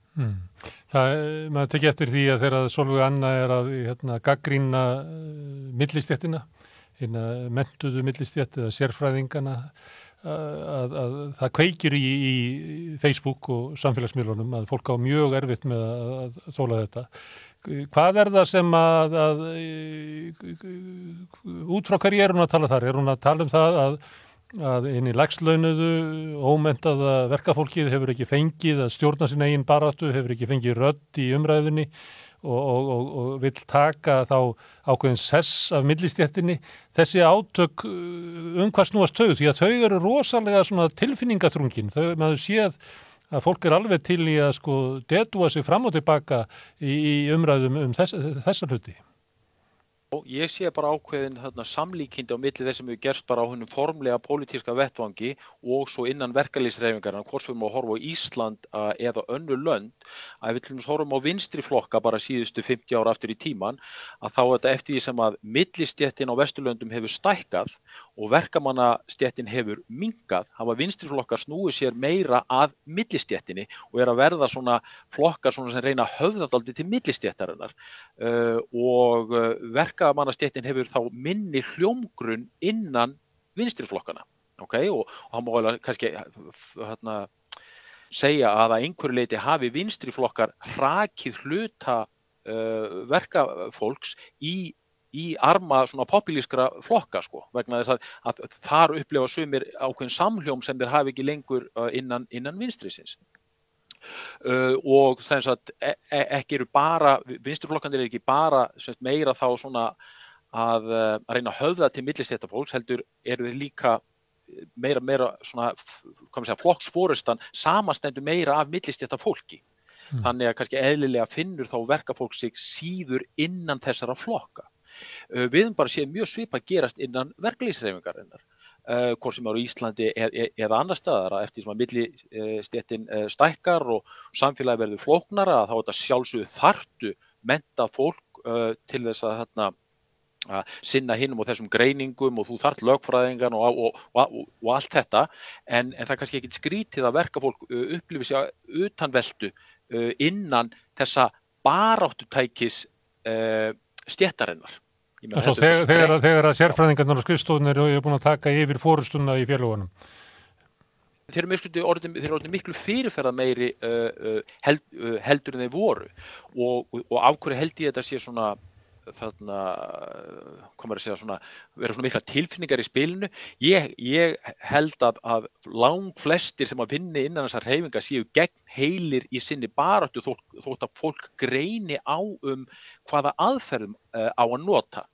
Þannig en í maður svona reynir að einmitt að leiða hjá sér mestu upplaupin og reyna að horfa á svona stóra mynstri sem að spilast upp, en kannski stóri punkturinn sá, ég held að Ísland, þetta er ekkert sér íslenskt við klofning innan verkalýðshreyfinganna. Ég held við sjáum bara í öllum löndum í kringum okkur og ef þetta er ekki í hámæli núna, þá bara mun að koma í hámæli bara eftir einhver tíma, sko. Þetta kraumar alltaf þarna niðri, sko, og ákveðin list og hvað maður að segja, að stjórna stóri verkalýðshreyfingu.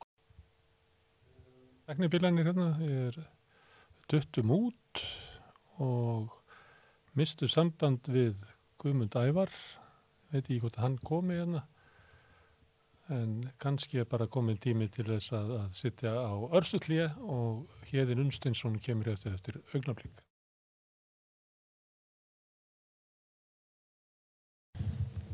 Já, nú ætlum við að tala allt aðra hluti. Hingað komin Héðinn Unnsteinsson, útformaður Geðhjálpar. Það er Herðu, þannig að margt sem ég mér að tala við þig. Þú varst að skrifa status á Facebook eins og fleira grein sem að við þetta fjöllum hérna við Rauðaborðið. Ég talaði við hana Elín Webbu það daginn. Já, það var grein sem ég skrifaði í Morgunblaðið 13. október. Já, alveg rétt.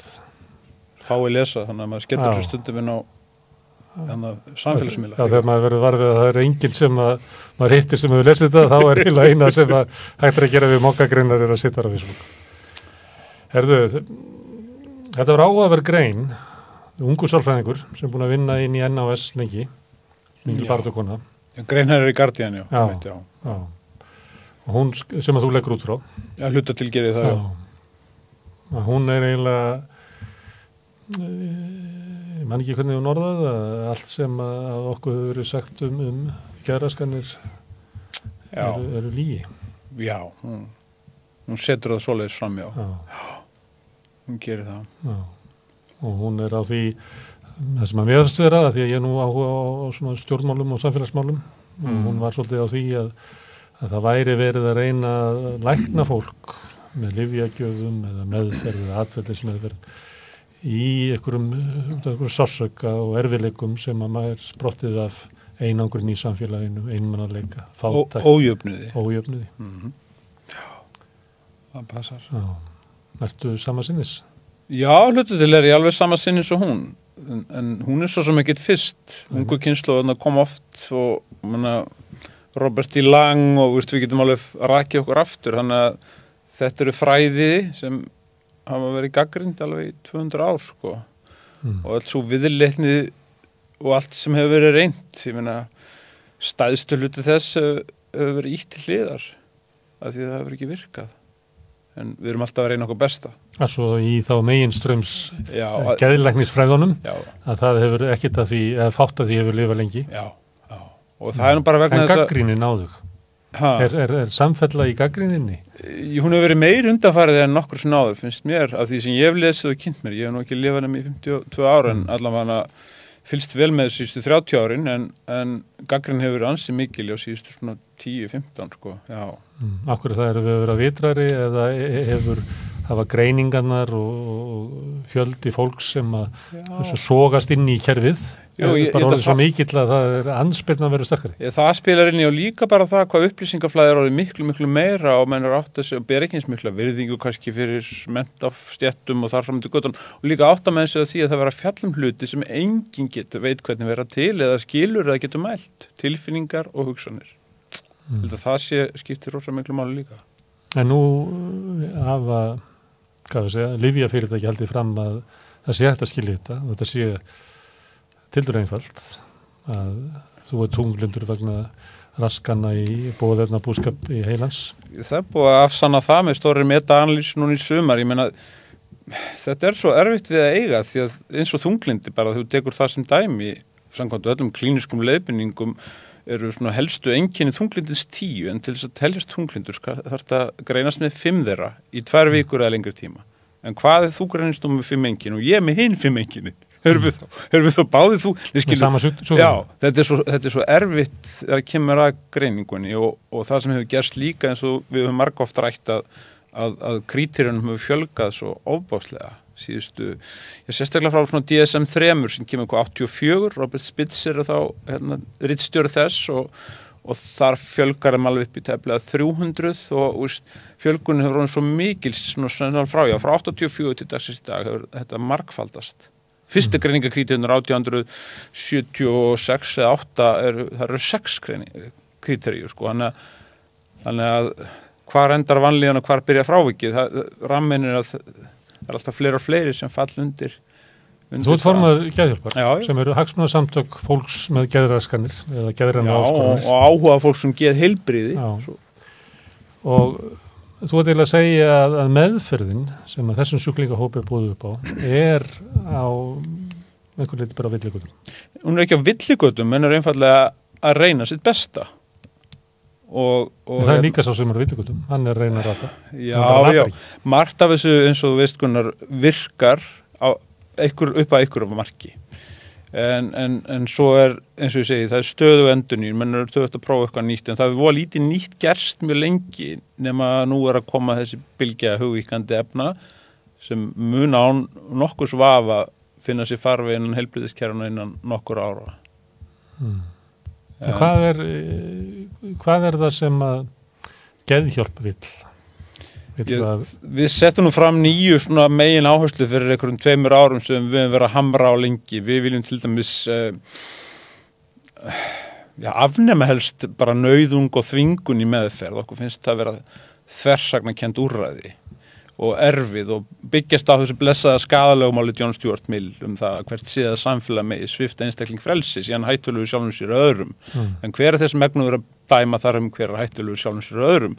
Og þetta er erfið og fín lína og við höfum viljað endurskoða lögræðislögin. Það var nú gert 2015 en við viljum ganga enn lengra vegna þess að 19. grein lögræðislana segir sjálfráða maður verður ekki vistaður gegn vilja sínum í sjúkrahúsi. Svo ekki með John Stuart Mill nema að sem er geðsjúkdóm eða verulega líkur séu á og svo sé. Við viljum einfaldlega taka geðsjúkdóm út og setja þá bara hættulegur í staðinn. Það er alveg huglægt að vera með skilur mig. Að því að oft á tíðum er nauðungin og þvingunin meina nauðsynleg en hún skilur oft eftir sig sár sem eru lengur að gróa en hinn meinta geðröskun skildi eftir sig sjáðu.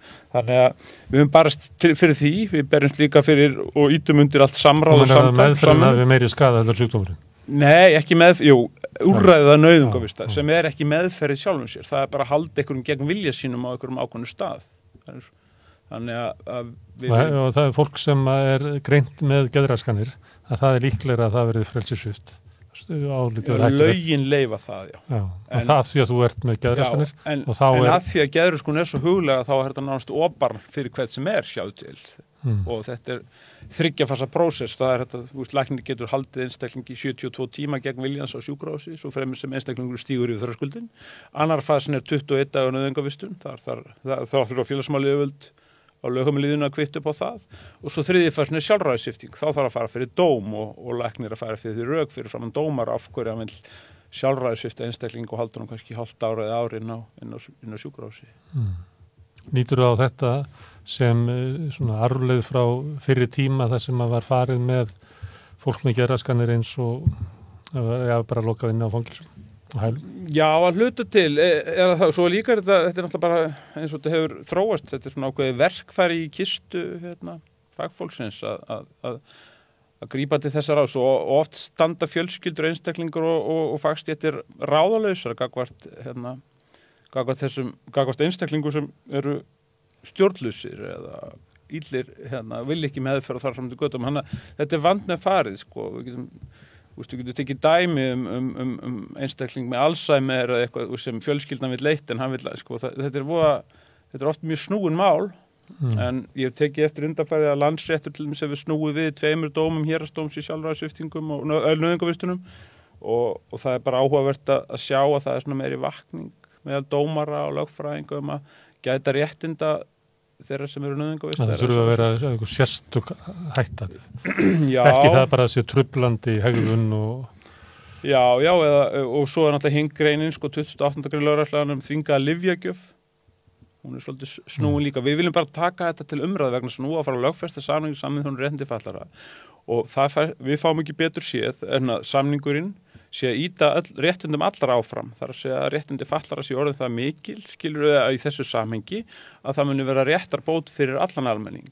Þannig að það er annað mögulegt en að breyta lögræðislögum og hegningalögum og fleiri lögum vegna þess að nú að fara að lögfesta samningin. Og það verður fróðlegt að sjá það hvernig það tekst því það þarf að breyta held ég hátt í 50 lögum til þess að lögfesta hann og þá reynir á samstarf og samráðuneytan í því hvernig að fara því. Og nú var að fara einmitt stað fyrsti fundur verkefnisstjórnar félagsmálaráðherra núna á miðvikudaginn næstu viku lögfestinguna eða innleiðinguna. Og það er náttúrulega búið að standa til lengi. Samningurinn orðin gamall fer að verða gamall. Frelsissvipting og sjálfræðissvipting, nauðungar lyfjagjöf, hvað er meira? Já, við höfum bara ítt vel undir tala mikið fyrir geðráðið, þar að segja að því að í þessu málaflokki eins og öðrum eru hópar og fólki ólíkum stöðum að ræða þessa svipu hluti oft á tíðum á þess að vita hvora öðrum. Þannig að við höfum verið að ýta á eftir ráðherra og heilbrigðisyfirvöldum það að efna til geðráðs eða svona mental health commission skilur að lykil aðilar í málaflokknum hittist reglulega undir forræði og ráðuneyti heilbrigðisráðuneytisins og umboði þess og ræði og ástundi samráð og samvinnu í þessum málflokk. Þannig að allavega fagfólk, notendur, aðstandendur og þessi lykilaðilar fundi með reglum millibili og ræði málflokkin. Af því að umfangans orðið svo mikið, þetta hátt í 25% af heilbrigðiskerfinu, eins og við erum að benda á í nýja geðhjálparblaðinu, en einungis 5%, umfang þeir sem koma til heilsugæslunnar koma til fyrsta stigs, annars stigs og þriðja stigs þjónustu í heilbrigðiskerfinu, en einungis 5% af fjárveitingum heilbrigðisþjónustunnar fara til málaflokksins. Þannig að það vantar svolítið upp á. En þessi fjölgun þeirra sem eru með greiningu? Ja, það er bara fleiri skapalóna veljúr. Heldur að fólk sé ekki veikara? Fólk hafi verið Jú, það má vel vera að það hafi verið vangreint og þessi, en það er líka það bara að samfélagið gerbreytt, frávikinn eru mun fleiri, ég meina sorg er orðin, eða bereavement disorder, þar að þú hefur verið sorgmættur eða verið í sorg yfir ákveðlangan tíma, þá ertu komið geðröskun. Andfélagsleg hegðun, mótþróaröskun, skilur námsörðuleikar, það eru ýmsir þættir komnir inn í DSM eða greiningakríteríurnar sem voru ekki þar áður. Þannig að ég held að þessi samspil þess og líka þess að mögulega og mjög sennilega hafa verið eitthvað af vangreininga líka. En við höfum mikið talað fyrir því að við reynum að byrja svolítið á hinum myndunum að tala út frá styrkleikum og getu. Ég hitt ungt fólk í dag Styrkleik og getu. Ég er bara í orðræðin, ég hitt ungt fólk sem segir við mig, ég er með ódæmi að gera einhverju, ég er með ADHD, og ég veit ekki eins og hvað við komum til heitir. Þannig að þessir merkimiðar, þessir huglega merkimiðar er orðnir sko svo mikill partur af sjálfsmynd. Af því að þetta er þetta er kert á, menntakerfið er kert áfram hans. Þú farið við endur þjónustu í grunnskólum og skólakerfinu byggt á greiningum að vissu leyti líka. Þannig að kerfið verður svona valdakerfi. Þú talar að þessi of mikið af greiningum. Mér hefur fundist það, já. Er það svona afstaða geðhjálpar?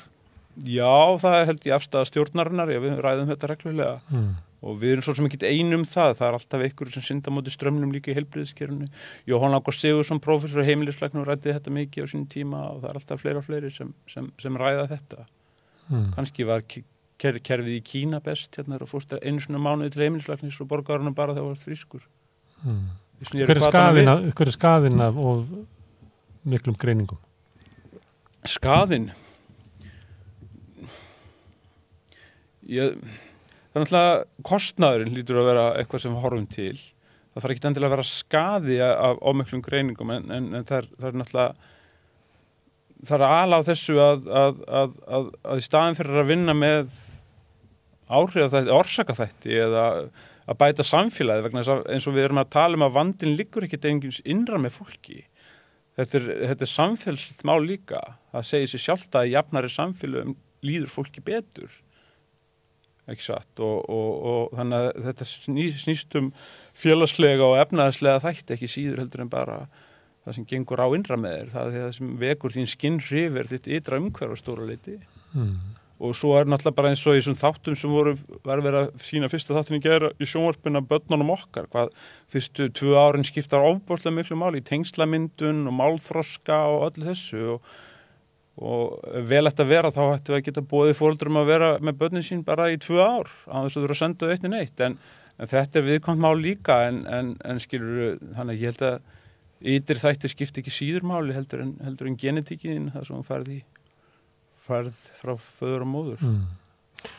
Í greininni þannig Guardian sem þú vitnar í, að þá var hún svolítið að tala svona að margt af þessum meinum væri út af svona félagslegri stöðu fólks og bæði út af ójöfnuði og efnahagslegri stöðu en líka út af einangrun eða erfiðleikum bara Man ekki hvort þú tók dæmi af móður sem er föst með börnin sín í einangrun og öðru slíku. Þessi hugmyndum að við horfum ætlum að lækna alltaf einstaklingin en ekki hópin eða samfélagið. Er þetta eitthvað sem er þetta bara nýfrjálshyggjan? Nei, ég veit að, sko, ég held að hluta til ég sammála þér með það að við virðumst vera okkur að hámarki einstaklingshyggjunar á þessum tímum sem við lifum og ég hef svona, eftir því sem að les meira og fræðist meira og eldist að þá ég samfærar það að hún ekkert alltaf holl fyrir svona samfélagslega geðheilsu okkar og þannig að ég held að það skiptir bara miklu máli í hvernig samfélögum við búum, hvernig okkur líður. En lausnum þessu verðum að leita að ef að þér er illa við sem að reyna að skanna heilan á þér til þess aðtúga hvað er að þér í staðin fyrir að skoða hvað er að í samfélaginu. Ég er alveg sammála, ég held að það sé ekkit oftar tíðum en kannski verið að beita einhverjum aðferðum eins og að hún tekur sem dæmi að hörundstökum maður verið fyrir einalt á vinnustað og líður illa á vinnustað. Ég veit ekki hvort að hugræn atlætismeðferð eða tímar í gjörhyggli eftir að hjálpa með það eitthvað. Hún tekur mörg svona dæmi. Eða kvíðalyf. Þetta er sálfræðingur sem starfar innan breska heilbrigðiskerfisins og upplifir það að það er aðferð og þau tól og verkfæri sem það er að vera að nota til þess að hjálpa fólki séu bara röng verkfæri og röng tól. Ekki það að þau geti ekki hjálpað í einstaka tilfellum en ekki í þeim tilfellum sem hún tekur dæmi þessari grein, það bara einhvern veginn blasir við. Og þá í því dæmi væri það þannig að jáfnvel þótt að maðurinn myndi hafa orð á því á vinnustanum að þá myndi honum verið svona vísað í það að leysa sína vanlíðan með því að taka lyf eða fara í einhverja meðferð, eða standa sig einhvern veginn betur, verða betri besta útgáfan af sjálfum sér, en ekki glíma á einu viðvarandi vandamáli á vinnustanum og í samfélaginu. Nei, og svo náttúrulega eins og mentist á í upphafi að komu þessar rannsóknir í sumar á virkni eða óvirkni þunglyndislyfjanna og við erum búin að vera að gefa þessi lyf nú í rétt 30 ár og margir hafa fengið bata en það var líka miklar aukaverkanir og þar fram til göttunum og þannig að við erum alltaf að læra og reyna okkur besta til þess að aðstoða fólk en þetta er ansi snúið en ég er alveg samfærar og sammálaður það að þetta skiptir samfélagsumgjörinn og samfélagið máli. En ritgerðin sem út að vitna í núna eða rannsóknin sem að sýndi fram á það að kenningin á baku þessi lyf að þunglindi væri afleiðing af röskun í boðefnum heilans að hún er felld. Já, með þessari meta-analýsu sem Jóhanna Moncrief birti núna í júlí og þá er hún svolítið slegin út á borðinu. En samt vitum við að það eru er ekki bara hátt í 20% af fólki sem er á svona lyfjum á hverjum tíma. Þannig að maður myndi halda að þetta væri bara stærsta frétt sumarsins að 20% af fólki er að taka lyf sem hafi ekki lengur vísindarlegan grunn. En það var ekki.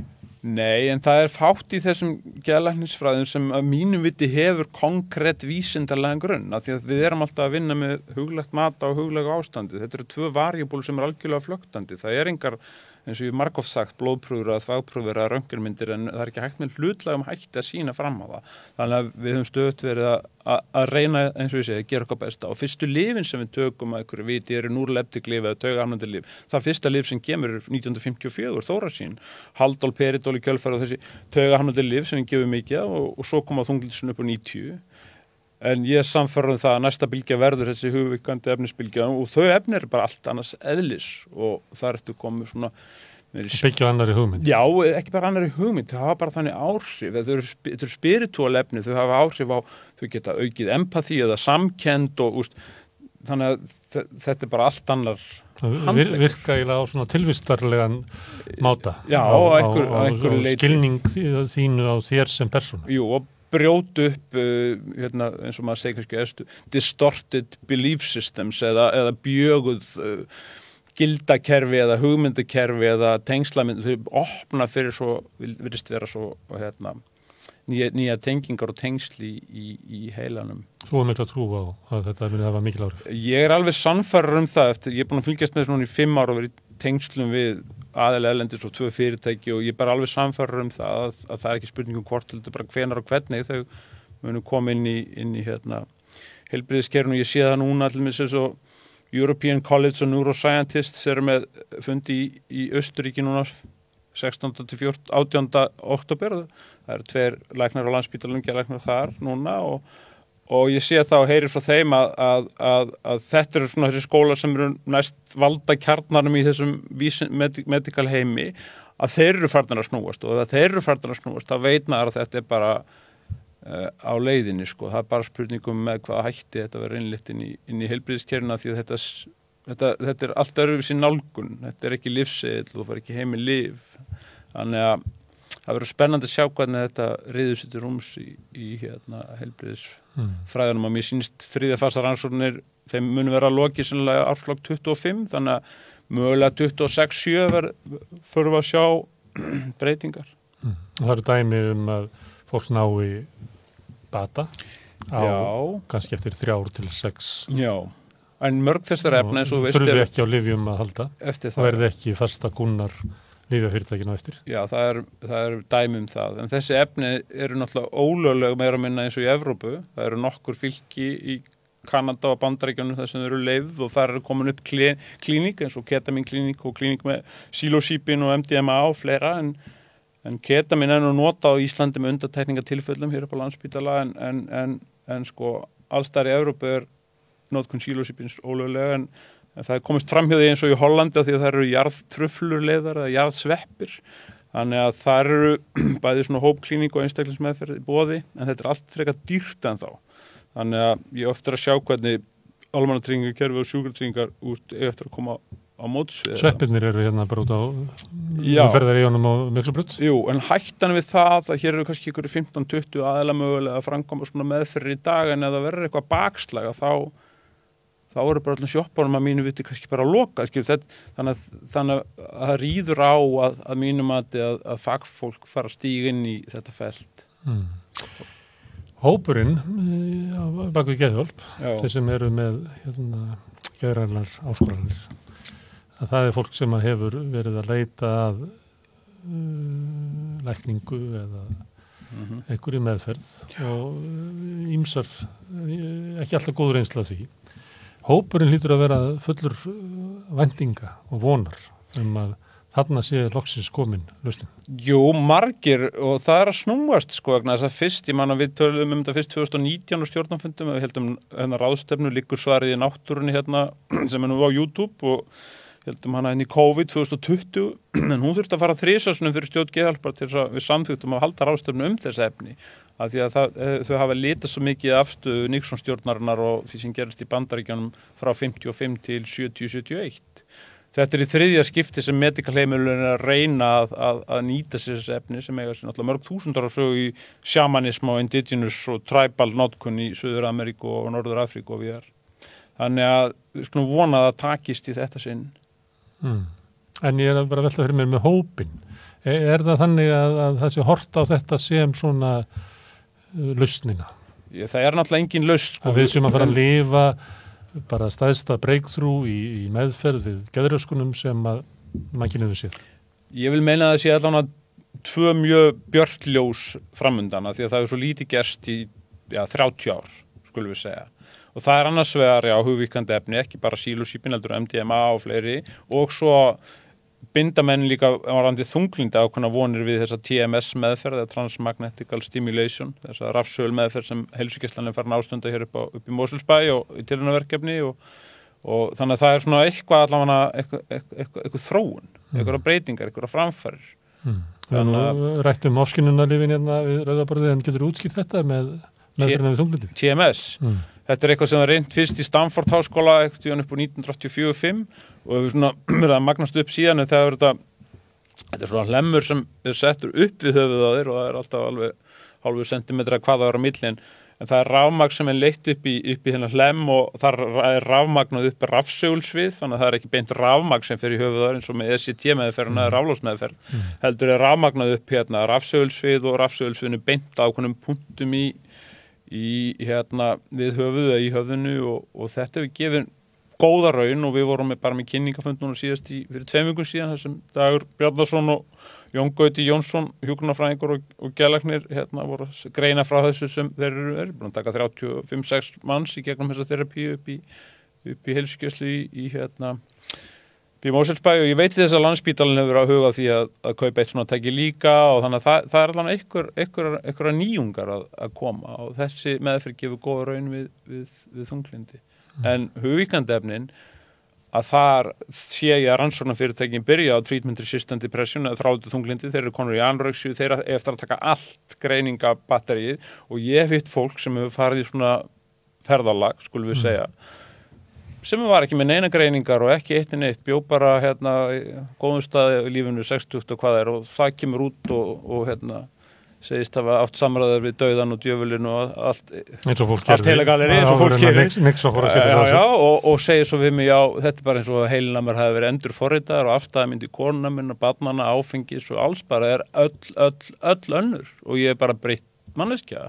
Þannig að ég fer ekki dóna því að þetta mun gagnast Þú ert svo Timothy Leary, þú vilt setja þetta bara í kvendabrunum? Ég beðið að líka mér ekki við Timothy Leary, en nei, ég myndi nú kannski ekki segja það. Ég bara segja það að möguleikarnir, þetta er mjög skarpur hnífur og það er að nota skarpa hnífa til að skera fólk upp og bjarga mannslífum, sko.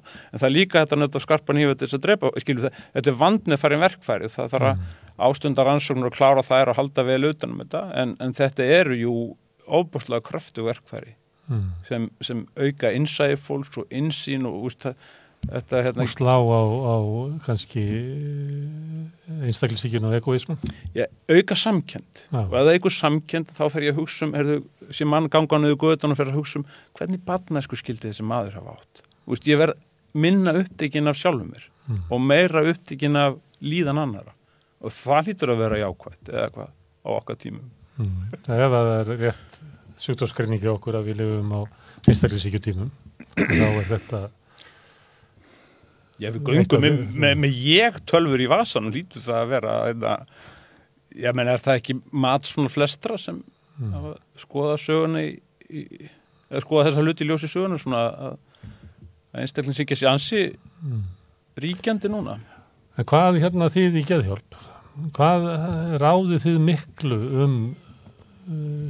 leitina að betri meðferð? Við ráðum voða litlu það. Sjúklingarnir?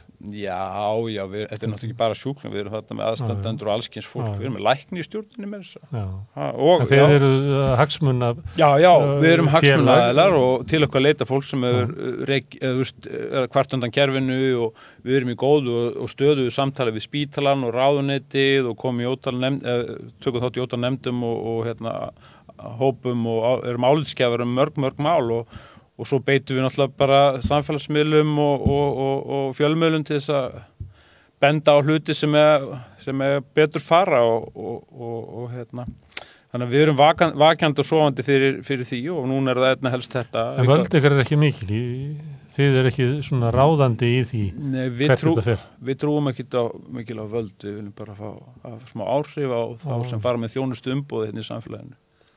Ég kann ekki við þetta orð vald ég vil bara tala framkvæmda þjónustu löggjafa þjónustu og dómþjónustu við framselum ekkit valdgunni þegar við kjósum við framselum bara þjónustuumboð til jafningi okkar er það ekki? Það á að vera þannig En geðhjálp vildi hafa meiri áhrif á þjónustuna sem að sjúklingahópurinn fær Já, við viljum okkur finnst við hafa haft það við fórum til Danmerkur hérna í marsmánuði með heilbrigðisráðuneytinu Landspítalanum og Reykjavíkurborg og ég sé ekki áttu strax fund með Willum og Degi borgarstjóra þegar við komum heim með ákveðnar hugmyndir psykiatrískt hús og samvinnuverkefni borgar og heilbrigðisyfirvalda í geðmálum og svona. Þannig að mér finnst við hafa haft alveg töluverð áhrif en það tekur tíma að breyta fjalli og það tekur tíma að hafa áhrif á þá sem synda í sírópi. Það er erfitt að synda í sírópi og það vinnin í opinberri þjónustu stundum eins og synda í sírópi. Kerfin eru þung og við höfum svo rætt áður og það eru margar skipulagsheldir og fyrir fátt fólk sem hér býr og allar svona kerfisbreytingar taka tíma og það er eins með þær og annað, það er tvennt sem skiptir máli, það er tími og þrýstingur og ef við ítin og lengi á þetta glas þá fer það að hreyfast sko. Þannig að við höfum reynt að fókusera mátt okkar, þannig sem við höfum þó á ákveðina þætti innan félagsins geðhjálp til þess að fá það fram breytingar í svona ákveðnum þáttum en sumt gengur ekki eins vel og annað, ég meina það er ekki fara að niðurgræða sálfræði þjónustöðum og það er svona ýmislegt sem við höfum ekki aðtekla á sem ekki hefur breyst líka en mér finnst aðalatriðið að eiga virku og góðu samtali við þá sem veita þjónustuna og minna á það að þeir eru þarna fyrir fólkið en ekki öfugt og líka að sýna þolinmæði og þetta tekur tíma, maður skilur það en halda samt áfram að þrýstihópur. Já. Gangi verður með það, Héðinn, og takk fyrir að koma hérna við Rauðaborðið.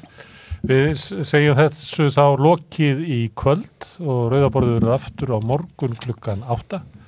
Eins og vanalega minni ykkur á að þið getið hjálpa okkur að byggja upp dreifikerfið samstöðurinnar með því að læka síðurnar á Facebook og YouTube. Þið getið líka stutt samstöðuna, uppbyggingu hennar með því að ganga í Alþýðufélagið. Það gert með því að fara inn á samstöðun.is, þar hnappur sem heitir skráning. Það kostar svona eins og 2 kaffibollar í mánuði að vera félag í Alþýðufélaginu og þar með eigandi samstöðurinnar. En við sjáumst bara á morgun og ég segi góða nótt.